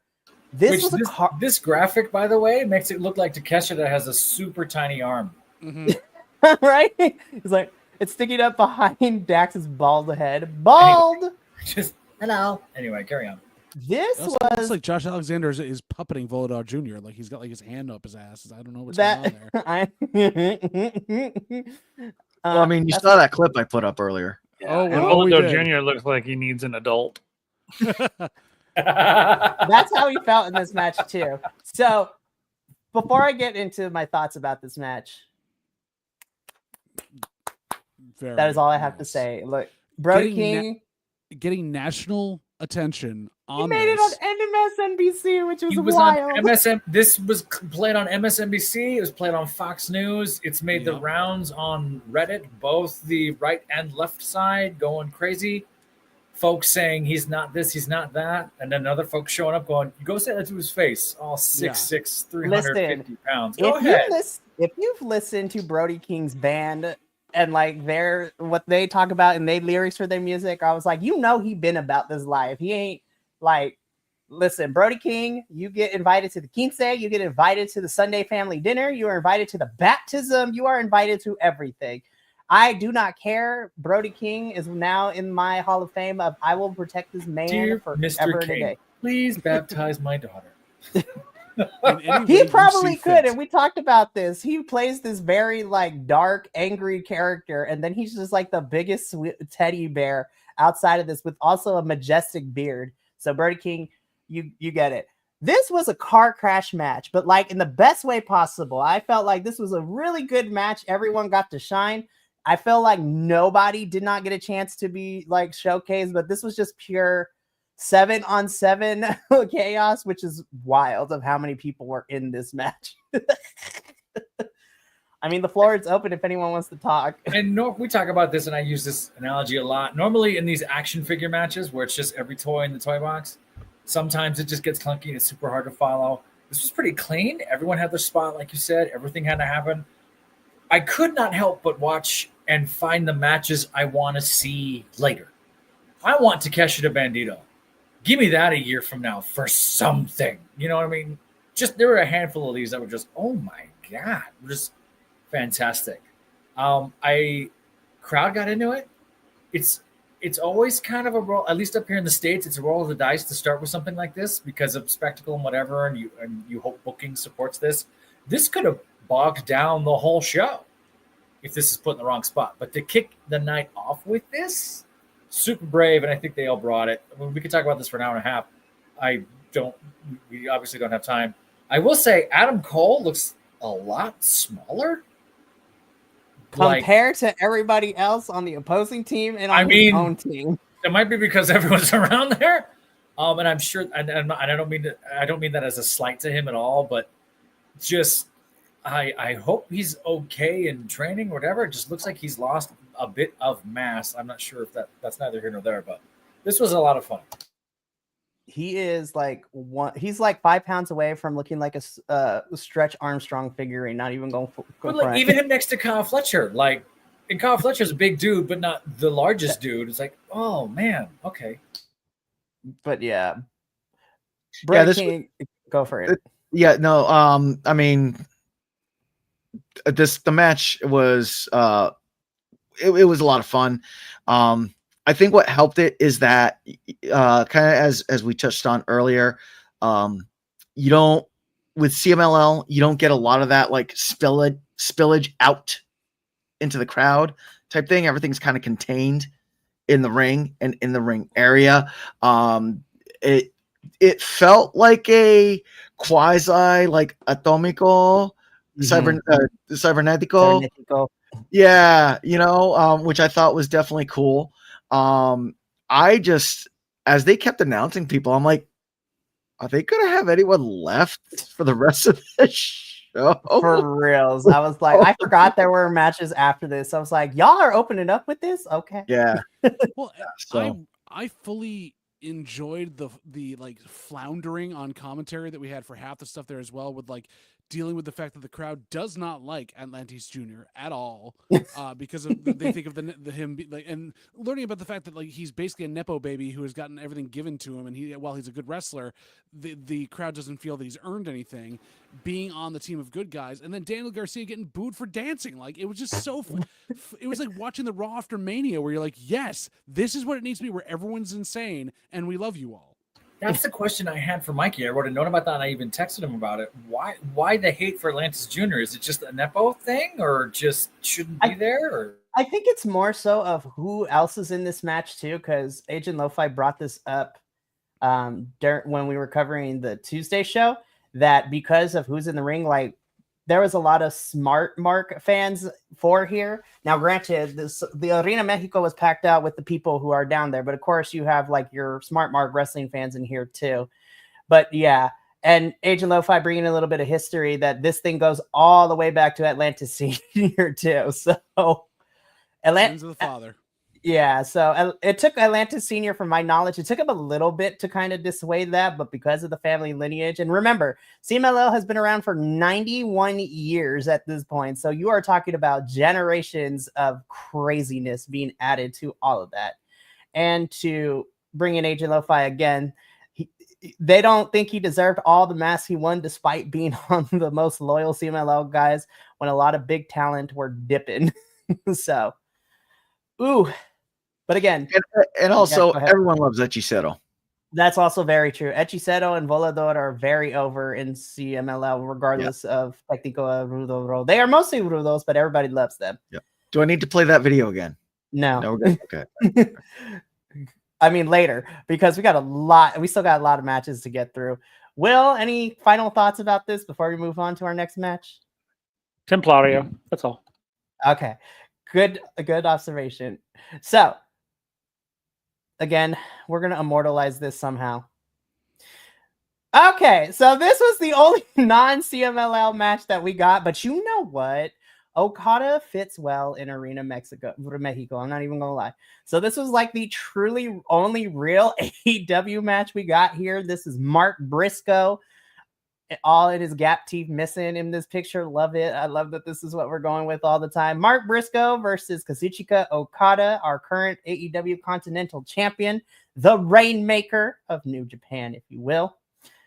I was very surprised at how much I liked this match, because on paper I was like, man, this is going to be okay. But you know what?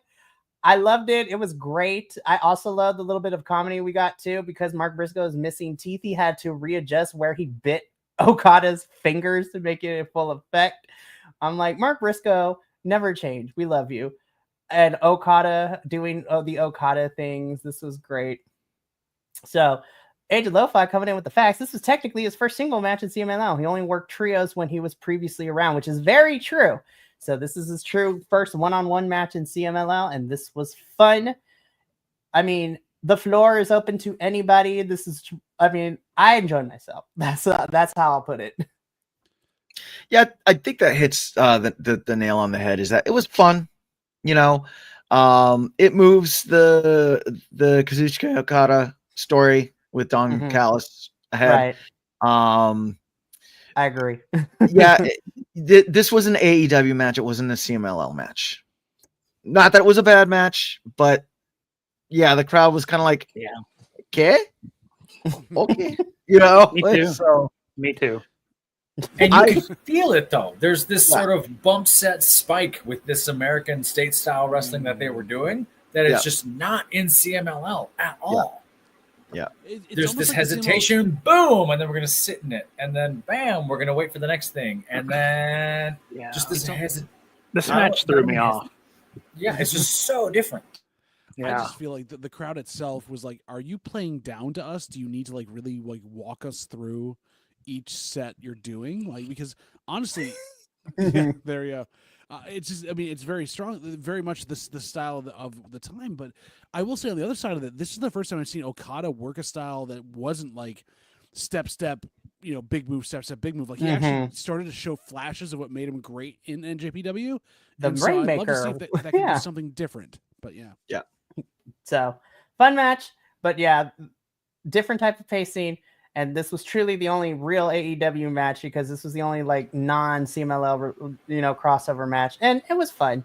And I think we see this in this match and the next one, which you're going to, so this ties in. Yeah. There was a style of hold for camera, hold for this, hold for TV. It was a TV style match, if that makes sense. And I think Bunta and Will might be able to speak to that too. There's just this sense of, boom, this happened, this hit. Now I got to hold for the camera to be on me so I can smile.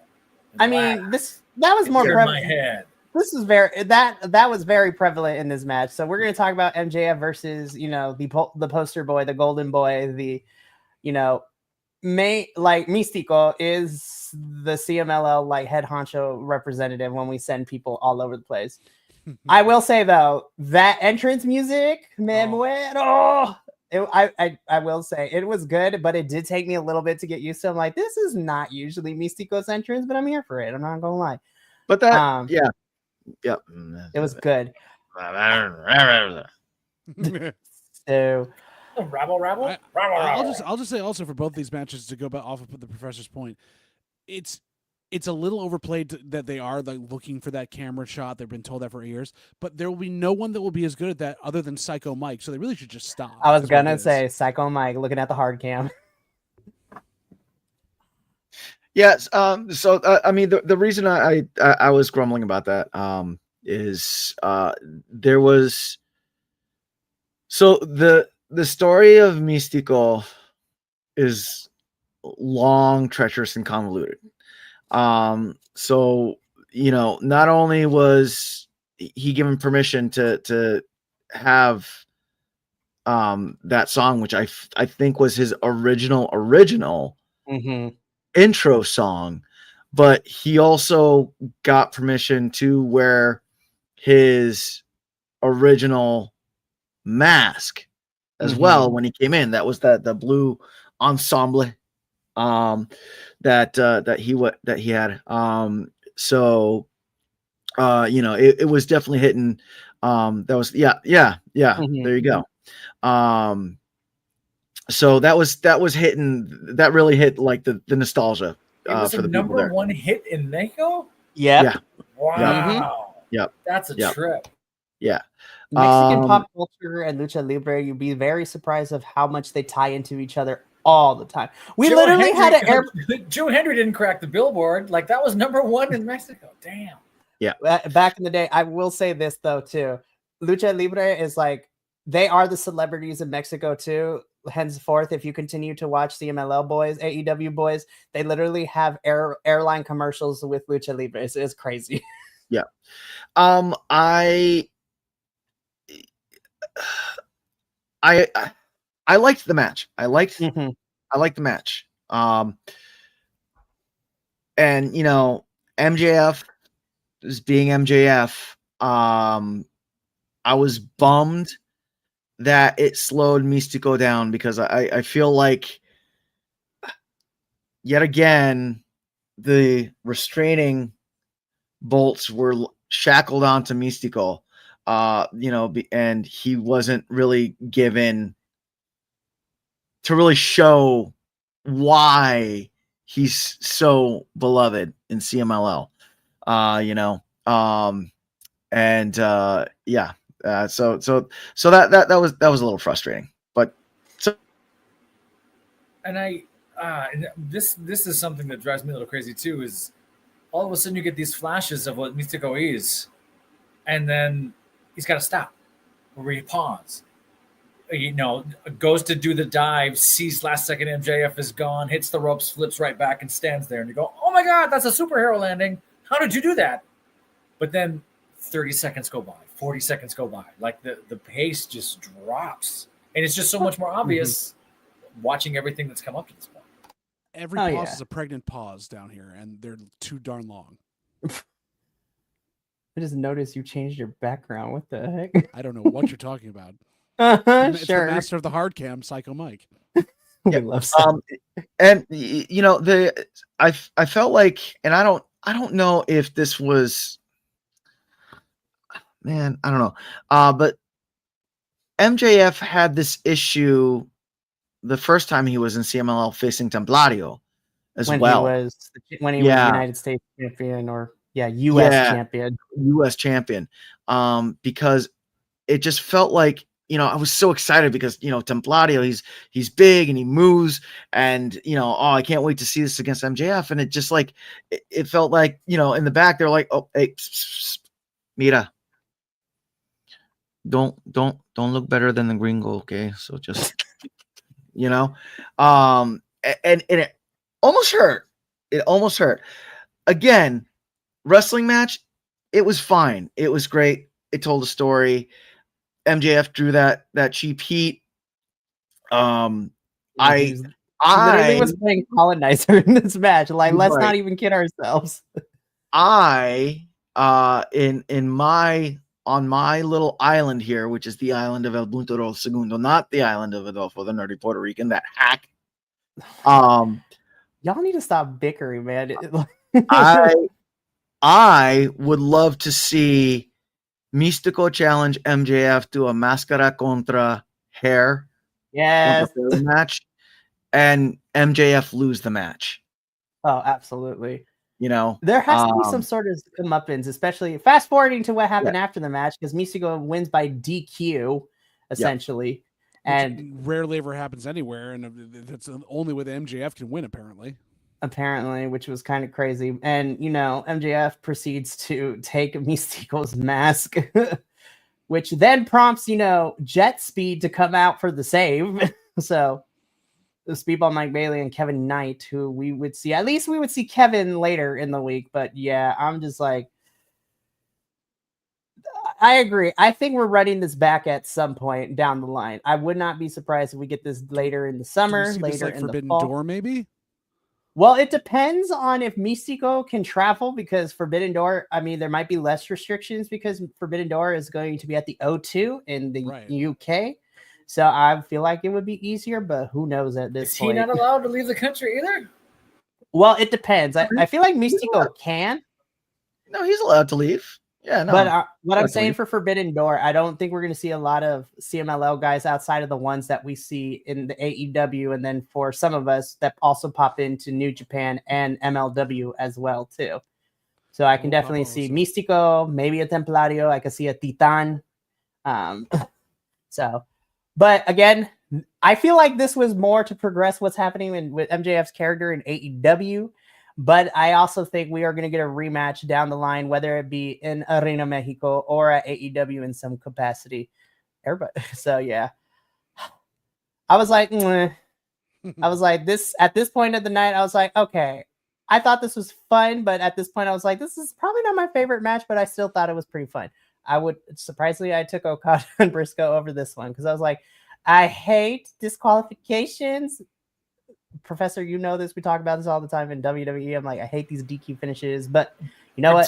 Particularly that promotion. There's a DQ epidemic going around the last 2-3 months. Like, roll my eyes. It's a cheap way to get out of committing. Have you watched that thing in like the last 15 years? There's been very few regular finishes anywhere. We know, but anyways. So Jet Speed comes out for the save. It chases off MJF and the Hurt Syndicate. So this was great. This next match, we could quickly talk about this one. This is what we expected. 4 million pesos, which is the equivalent of like $250,000. This had Máscara Dorada, Ricochet, Hologram, and Leo Rush. I mean, it's what I expected from these types of matches we get in AEW. Everybody just throwing bodies everywhere. But you had 4 guys that could actually work the style. Like, that's the whole point of this, was like, you wanted to pick your 3, but ostensibly pretty much 2 AEW guys, and then your 2 luchadors. This was perfect. Yeah. As Lo-Fi said, proper lucha cluster F. Yeah. Leo rubbing his Ricochet's bald head made me laugh so hard. Yep. I felt, especially after the MJF match and the Okada match, this really, the pace picked up again for this match, which was nice. I liked it. I did. This was fun. I mean, Hologram wins, so he is Hologram. If y'all want to send me some money, not even gonna lie, bro, like send me some money. So, all right, this was fun, but I feel this is where we're gonna have some talking points. So, in our semi-main event for the CMLL World Women's Championship, we have our CMLL Women's Champ Zuxis taking on AEW's Mercedes Moné. Mercedes 5 belts because she got belts from other international promotions as well. I'm going to say my thoughts because I had this conversation with Adolfo, the one that El Buntador needs to lay off of. No, I'm just kidding. And I feel like we're going to disagree. I feel like at least the AEW boys, we might disagree on a couple of things. I want to rip the Band-Aid off, and then we can talk about the match itself before we get into everything that happened after the match. But JBL got it correct. He was the only one that said that Mercedes was going to win this. I had other hopes. Obviously, it did not happen. I will say, though, I did get a chuckle out of every time that Zuxis delivered those power bombs. Pieces of Mercedes ring gear went flying everywhere. I was like, oh, God, it's disintegrating because of the power. So before I come to you, I'm gonna go to Papa Oso himself because I feel like this is gonna be fun to watch. Just for the content. Papa Oso, we know you outside of Persephone, Zuxis is your other powerhouse girl. We love her, you love her. She unfortunately lost the women's championship here to Mercedes. You have the floor. Talk about the match. Talk about your feelings. Like, go for it. Well, I mean, I'm not going to have anything controversial, so to speak. I mean, I thought it was a really good match. I'm not 100% familiar with Mercedes. I know her. I've seen her work, but I'm not really like, I couldn't teach a master's class on her. But I thought she was really good. I think she is very good, actually. I think she's very charismatic. She fills the space. I liked her. Now, Zuxis she's my girl, my second girl, because her and Persephone, my God, you know, even though they're completely two different styles, sort of like, you know, because Zooksy is like powerhouse. She's like, I'm just going to drop a house on you, you know, and Persephone is more of the sort of punch you in the face and kick you in the crotch type of person. But I was a little upset because first of all, I was like, I didn't understand why this happened.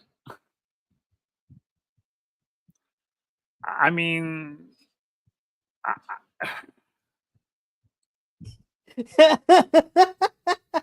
I mean, you know, to say I was upset is an understatement. I was flipping mad. I was so angry because yeah. So and I agree with Agent Lo-Fi. And this is nothing against Mercedes because I think she was amazing. I'm just like, why? I want to know why. Why? What's the purpose? Right. What was the purpose? Yeah, and to be fair, Agent Lo-Fi has informed us that the CMLL Women's Championship has been held by more foreigners than CMLL Amazonas, so it could disappear for a year and it gets defended all over the world, which is fun and everything. But also, it is a big moneymaker because CMLL is happy as hell to have somebody like Monet carry that belt around. And to be fair, you didn't have to wait long for her to defend it. But yeah, Mercedes' belt collecting is kind of getting out of control. I'm not even going front. This is why I was like, I don't understand. Was it just a stunt? Is it just a stunt? Because it kind of felt like a stunt.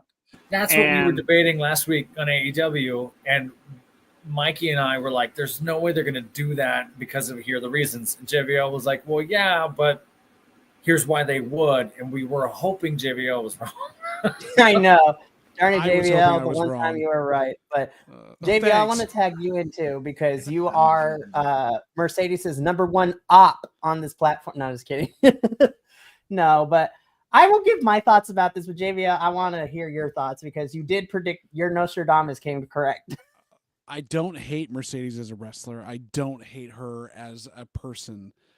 And honestly, again, it's always fun to see her come down to CMLL, go to NJPW, to Stardom, to everywhere else. She wrestles better when she's not in the States.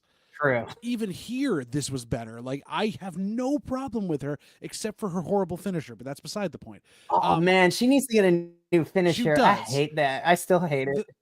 The thing about the belt collecting, and I understand from Agent Lo-Fi, like, I understand, like, it's fine for this to go where it goes. This is becoming... If it had gone to another foreigner that takes it out there and actually wants to defend it more than she's going to, then I could see that being a good thing. Mercedes is stuck in this vortex of just sucking all these belts in, and not in that Ultimo Dragon way, not in the Kenny Omega way, where like they still will make time to defend a lot of these. It's just becoming a prop on AEW to say, look at how cool she is. Well, you should pay attention to our women's division more because she's got all these titles that she won on other programs everywhere else. We're not going to feature her or the women more than anything else, but she's definitely a champion. And the reason this drives me extremely nuts is this tips the hand for what they're going to do at the next pay-per-view. Because they're going to take the belt off Toni Storm to put it on her, which then it becomes this amalgamation of everything. And while it's great to see a belt collector go down and have that arc of falling down, when are they going to do it? At this point, she'll have every belt in every company that she can wrestle in and both belts in AEW. Please, what point is there in your women's division then? I really don't want to see Toni lose this at All in Texas, but we'll see. She's going to. I'm calling it out. I'm putting it out. That's my pick for the. I don't want it to be, but that's my pick. No, we don't want that. Anywho, but glad to see Mercedes wrestle a match. It was really fun to see her wrestle a match. Yeah, but you know, I'm sorry. I'm going to interrupt again. Do it. You know, and I know, not interrupt, but I'm going to interject. You know, I know, Agent Lo-Fi was saying, if the belt could disappear, nobody in CML would even notice or whatever. But isn't that a problem? I mean, shouldn't you make the belt more important than that? Shouldn't you make that title more important than, if it just went away, no one would care? And I get it. I totally get that. I'm just one of those people. It's like, why have it? If it's not important, then get rid of the damn thing. You mean like the don't TBS even have championship that she has right now that she hasn't defended in a year? That's very true. Yeah, mask and hair are king, baby. Over Yeah, in CMLL. yeah, absolutely. I get that. That's why my argument is, why have the belt if you don't give a shit about it? I mean, literally, and this goes not just for CMLL. This goes for other programs as well, because I know we have some belts in American wrestling that nobody gives a crap about. And I just think, why do you have it? Just get rid of it. If it's not about the belts, then it's just about the experience. Then let's focus on that. Just get rid of all the damn belts, and let's just have some fun watching wrestling. That's because Mark's just wrestling thing there. I don't know if we could go into that right now. I'm just, it's just one of those, I don't know. It's one of those ideas that belts, in American wrestling, belts are super important. They are super important, Right. and I just, if it's not important, then why have it? I think, why make a big deal out of it? And I'm glad that you say all that, because we absolutely agree. And up at AEW, something we gripe on about is Tony Khan doesn't know how to book women and has messed up the women's division for years. If I'm timing this out right, based on the feed I'm looking at, doing the math, they got 7 minutes and 2 commercial breaks for this. They got more during Summer Blockbuster than they got here. That's for a title match. And 7 minutes intros to ending. That's awful booking. And there's no time to get anything going in here for that. Mercedes has been off and on since she got up here. And we've talked about that a lot over on the AEW side. Some weeks she's on it. Some weeks we're like, where are you going? What are you doing? She's been trying to find her way. Zeuxis took a header off that dive. Mm-hmm. Mercedes totally missed her. And I mean, outside of that, everything was safe and clean, and they looked like they worked really well together. But that was scary. That took me out of it. Like, oh my God, that mask saved her face. And Audrey jumps out of the ring, goes straight to her, like, oh my God, are you okay? Are you okay? So little things like that kind of took me out of this. It's a shame because I don't know Zeuxis very well. She looked awesome, though. She's awesome. Crazy powerhouse. Similar to Persephone, what we talked about, Will and I have a type. I was like, I can't stop watching you. Who are you? Can I join you on that? You're awesome. I do agree with JVL. I think it tips the hand a little bit of where we might be going with Mercedes Moné as some sort of Megatron of all the belts creature thing. God. Come fight me, whatever that is. She's about to have her own Power Ranger Zord with all those belts. Exactly. Just all the titles come to her at once. I think it's unfortunate. It's not Ultimo Dragon. It's Ultimo Dragon. There you go. Ooh. Damn. On that note.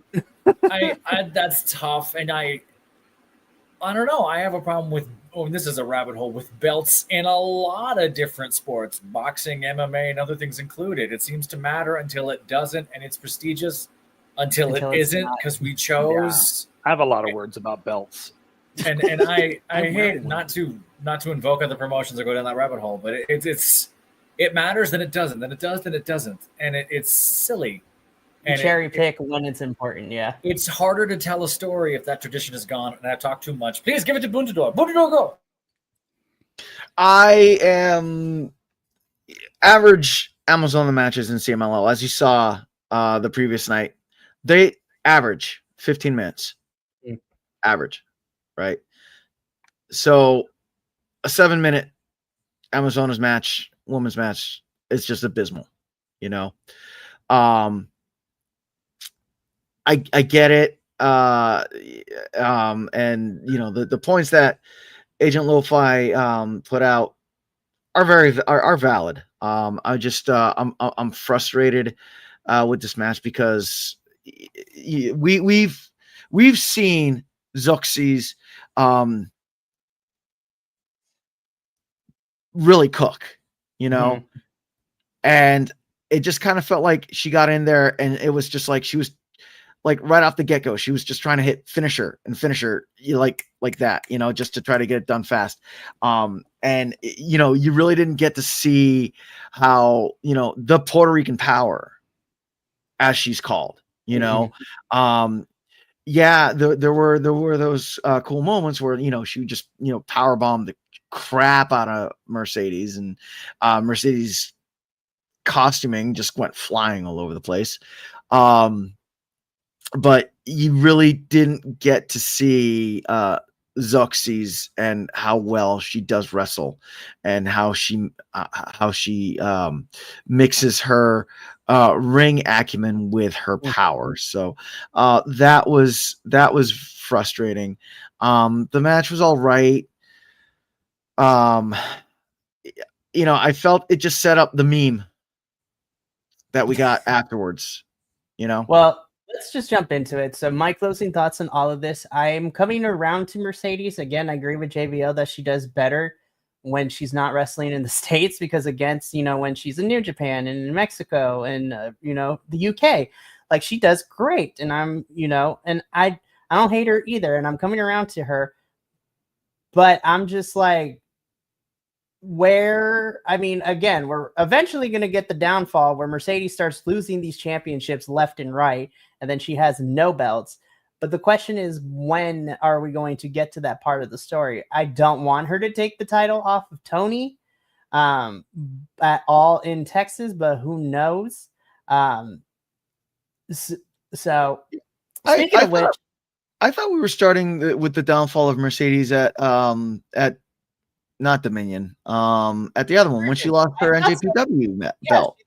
She lost the title to Azumi, who's in Stardom holding that thing. Yeah. And I was like, okay, so we might start.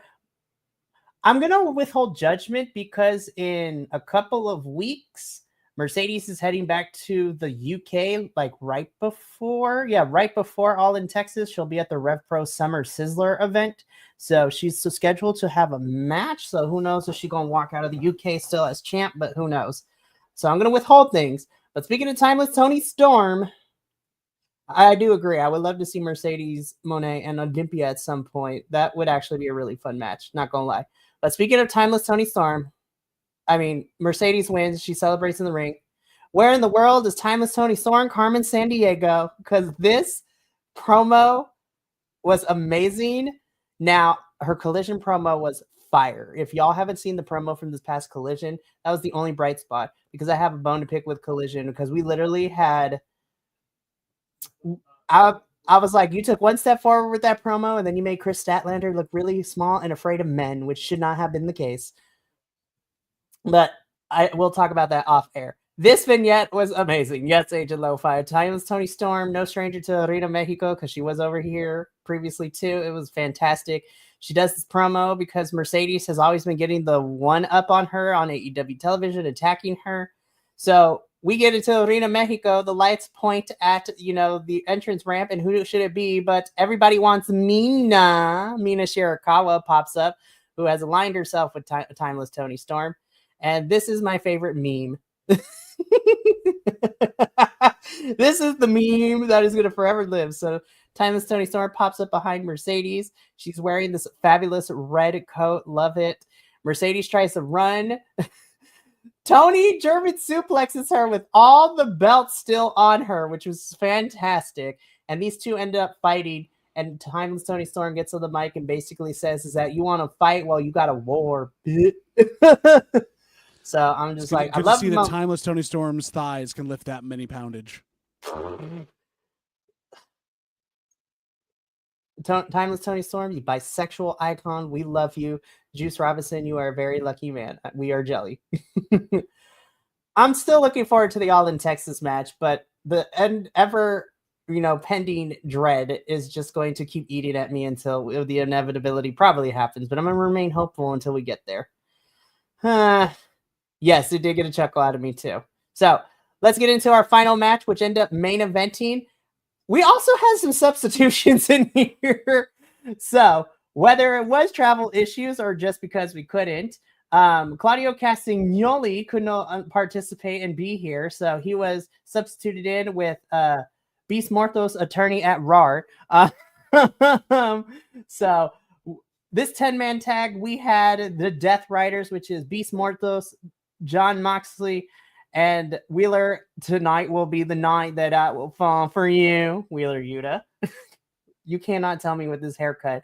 And they are teaming up with the Young Bucks of Matthew and Nicholas Jackson. And then they are taking on the team of the Ops, Professor's favorite team name, all of AEW.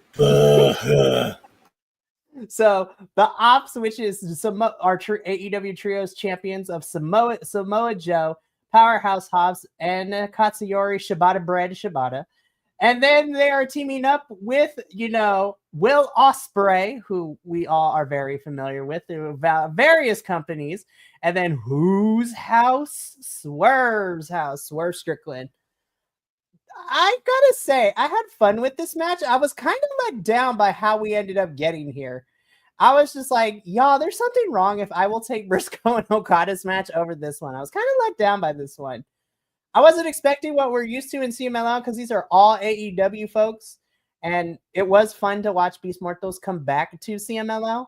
I did just want to point that out that Tony Khan did go to the head of CMLL and asked for special permission for Beast Mortos to come back. So that was definitely a special thing to see.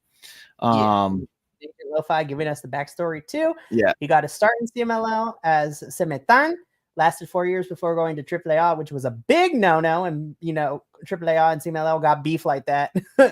And then he became Machine Rocker, and then he became the Black Taurus, which Will and I are familiar with in TNA before coming over to AEW, and now he is Beast Mortos. So it was really cool to see him here in Arena Mexico. With that being said, I was a little underwhelmed with this match, not even gonna lie. Yeah, I love the pop Will Ospreay got. Oh, Ospreay is great wherever he goes. He's gonna get that pop. And Swerve too. Yep, and I did get that Will Ospreay in Arena Mexico moment that I wanted. He wasn't fighting a luchador, which made me sad. Could you imagine him in Máscara Dorada? Gosh, him versus anybody. Hopefully that happens someday.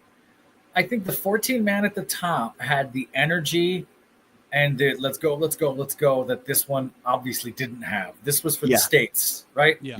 This was, let's start every square off with forearms. Bam, bam, bam, bam. Well, you're John Moxley, and that's all you do. Yeah, let's do that for 45 seconds. Let's all take a turn beating on Wheeler Yuta for about 90 seconds each. Wheeler, man. And then move into the next spot, right? Like, it got a little calculated.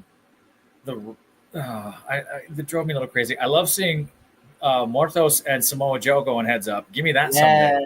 That was like, put that out there. I love hearing that Joe never thought he'd get down to Arena Mexico at all. Which is crazy in my mind. That's wild. I actually think Ospreay worked really well with the Young Bucks. They had a spot in the middle here, and that's kind of weird for me to say out loud. They did some really cool things I hadn't quite seen before. I'm biased. I love Powerhouse Hobbs. I don't think he got to show out enough here. No. And neither Shibata either. Like this is kind of where that action figure analogy goes on higher. There's too much here, and because we know Hangman's gonna come out. We know the ending, and this kind of got truncated somewhere. I don't know. I too much room to breathe. Just kind of a plateau heading to the end. I don't know. What does anyone have? Really quick to answer Kiltman's question. I cannot recall. I don't think there was no walkaway spot. Getting the walkaway, which was sad. I wanted to walk. I was looking for it. I was like, come on, give us the walkaway. But he didn't get it, which bummed me out. There's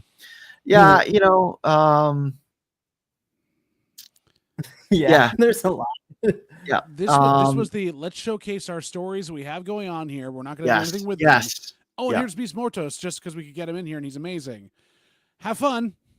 Also, we're going to slow it down. So have fun with that one too to end the night on a slow. Which kind of sucked because, so here's the thing. I'm going to be so for real. I know we have Death Riders here to, because Hangman and Mox are probably going to main event all in Texas. I'm going to be so for real. I don't want to take away anything from the Ops and the Death Riders and Mortos, right? I'm going to be honest. I think we could have taken those 6 out, which breaks my little heart because I love all of them. And I actually would have rather seen a simple tag team match between the Bucks and then Ospreay and Swerve. Like, just have those 4 go at it. Yeah. Especially because we know those 4 will go flying everywhere too. We have seen Swerve go ham, Ospreay goes ham, the Bucks fly everywhere, as we know too. Like, I feel like a standard tag team match, or even if you wanted to have a simple trios, Mox can be with the Bucks. And then, I don't know, you could pick somebody else. Like, bring Hobbs. Like, Hobbs, Swerve, and Ospreay would be kind of killer. Not even gonna lie. Shibata got the pop. Shibata went in. Yeah. They knew who he was. They were all over it. You put that trio of Ospreay, Swerve, and Shibata together, dear God. That would be menaces. I would love that. Again, I thought this was standard. It got through the story because especially what happened after the match, it was all said and done. I mean, Death Riders, Mortos, and Young Bucks do win.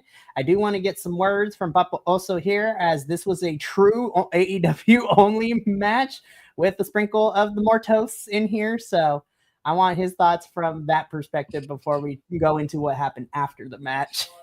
Can I just say, and I'm sorry, I was underwhelmed by this match. Is that a consensus across the board, I guess? I don't know.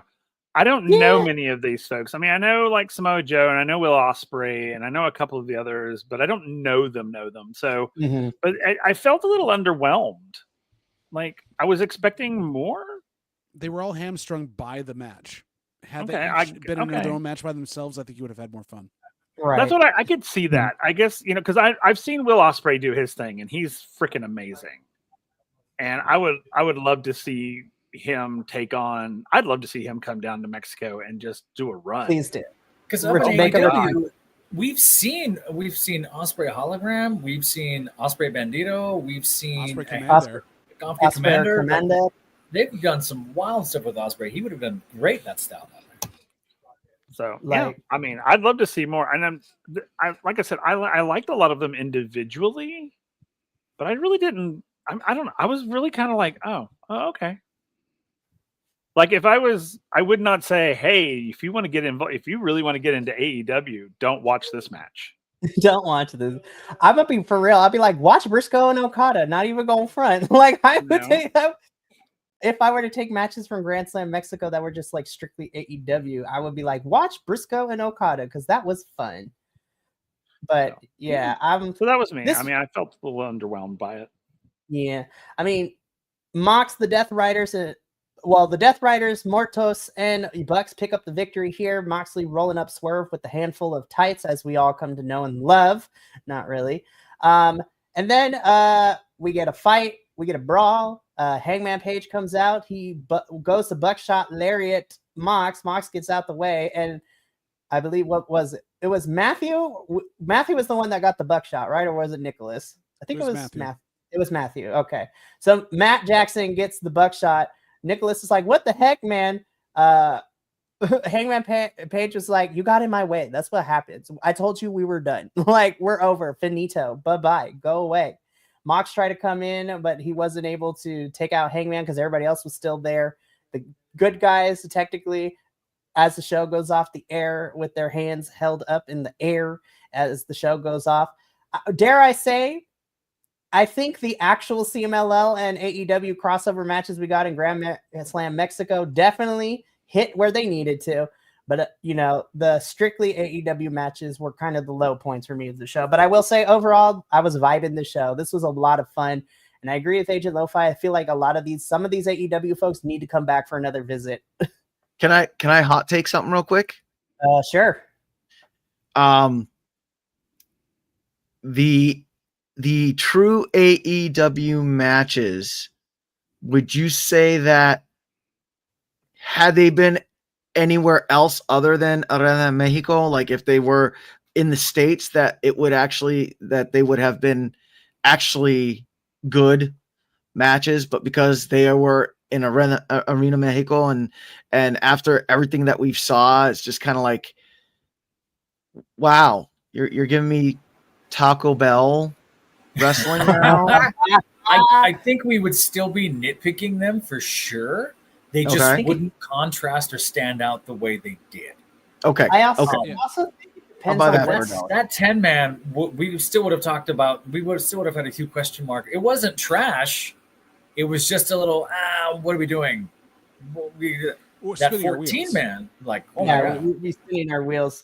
I also think it would depend if we were to get this Grand Slam with Lucha Libre of CMLL stars coming over. I think it would also depend on the city, because as we have seen covered in both CMLL and MLW and some other places too, it depends on the city. So we know that Lucha Libre will go over in Chicago because, of course, Chicago is a wrestling crowd. We also saw that Los Angeles would be a very hotbed of Lucha Libre action too, and that goes over in Los Angeles, California as well. What was it? Savannah and Memphis are like the two wrestling cities that are just garbage. Who hurt them? Georgia don't cheer can for never anything. have another event ever because they were bad. Georgia, What'd you say? was Which one? so bad. Georgia. Which one, Mikey? Atlanta, Georgia, Savannah, Georgia, all the Georgias. All the Georgias? I'm still bitter about that, but yeah. Agent Lo-Fi, and that will be tomorrow's review. Fantastica Mania was the I agree was the happy medium between the two, which the CMLL that had the boys better Mercedes Monet match. It did. I agree, 100% Oh my agree. God, it did. Her versus La Catalina was fantastic. Yeah. And I was full circle moment. We first started with Fantastica Mania Mexico with La Catalina fighting Stephanie Vaquer for that championship, and then to round out a year later, La Catalina once again fighting for the title, but against Mercedes Monet. There's a picture on the CMLL, like Insta, Facebook, Twitter, where they do the promo shot of the belt with all the people, and she's just staring daggers at Mercedes. Yeah, I'm only an hour in, and it's far more interesting than Grand Slam. Oh, man. Please watch the rest of it, because it just goes there. It was so good. But that's all we got here for this week's All Elite Ensemble. This was a little bit of a long review. I do want to preview, since technically it's the AEW one, because we do have one match announced for Dynamite. So this is mostly for the AEW boys. Oh, my boy is back. Kota Ibushi is back, y'all. This is Kenny Omega's tag team partner. Of course, the Golden Lovers are reunited once again in the most bisexual tag team in New Japan history, which we love. And the reason they were called the Golden Lovers, for everybody who does not know, there are rumors that these two were actually lovers at one point. We love it. Really? Mm-hmm. There's the rumor that Kenny and Kota were a thing, because both of them are bicons. They're bisexual. We love them. Okay. Please don't kill yourself, Kota. Please don't die. No, we need. Listen, the last time and I can't believe somebody on the internet pointed it out to me. This is Kota's first one-on-one in AEW, because all the other times he's been here has been in the multi-man matches, Blood and Guts. And that Yakuza-inspired street fight was the last one we saw him in. So that was fun. But yeah, so gentlemen, this was a really fun crossover review. I really enjoyed this. I mean, we don't get to work all that often together, but I know it's late, so we're going to wrap this thing up really quickly, because I do need to go over what the remainder of the week has in store for us. I will say this, it's not for a while, but if you enjoyed this crossover, CMLL is not done, because in October, it is going to be Los Lobos De Lucha and the Progressive team, so our UK wrestling squad, because CMLL also announced we are getting a Fantastica Mania UK edition in October. The CMLL and Rev Pro. I'm so excited. I hope we get to see the likes of like Michael Oku and all the other British talent that is part of Rev Pro. So that's going to be held in October. Cannot wait. But as far as the remainder of this week, tomorrow evening, we got two reviews. We got the NXT review at 5:30 p.m. Pacific, 8:30 p.m. Eastern. And then at 8 p.m. Pacific, 11 p.m. Eastern is the Fantastica Mania review. So we got 9 matches to talk about that one. The Los Lobos de la Lucha boys will be here, and possibly the professor might be popping in depending on schedule. So we'll see what happens. Then on Thursday, even though El Butador and Adolfo have a hate crime beef happening all the time right now, Adolfo and I will be doing the MLW Summer of the Beasts review, where we are getting Los Depredadores, so CMLL talent. They are the MLW Tag Team Champs, defending their titles against a mystery team. Ultimo Guerrero defending his MLW Open Featherweight Championship. And then we're also getting the MLW debut of Miss Shotzi Blackheart, which makes me super excited. We love Shotzi in this household. Then on Friday is the Takedown Troop review for TNA, as we are on the road to the Slammiversary in July. So we will be reviewing that, all 4 of us there. And then we are wrapping things up with our WWE review post Night of Champions and just Raw and SmackDown being a thing this week. Okay. So we got to get up on out of here. So thank you so much for tuning in. I would also like to thank the AEW crew and the CMLL crew for sticking with me this long and being a part of this collaboration. I'm going to be so for real. There was that thought in the back of my mind that this was not going to happen. I thought we were going to miss one person at least, but I'm happy everybody was here for this one. And I look forward to more collaborations in the future. But from us here at Los Lobos De Lucha and the All Elite Ensemble review, and of course from all the rest of the VC WrestlePod family, remember, take care of yourself, love one another, stay biconic, and more importantly than anything, you always deserve to finish your story. We got a plethora of reviews happening later this week, so we will see you all then. But until then, sayonara, adios. Make sure to take the time to love yourself, take care of your neighbors and your friends in these trying times. And until the next review, we will see you later. But until then, we outie 500. Peace.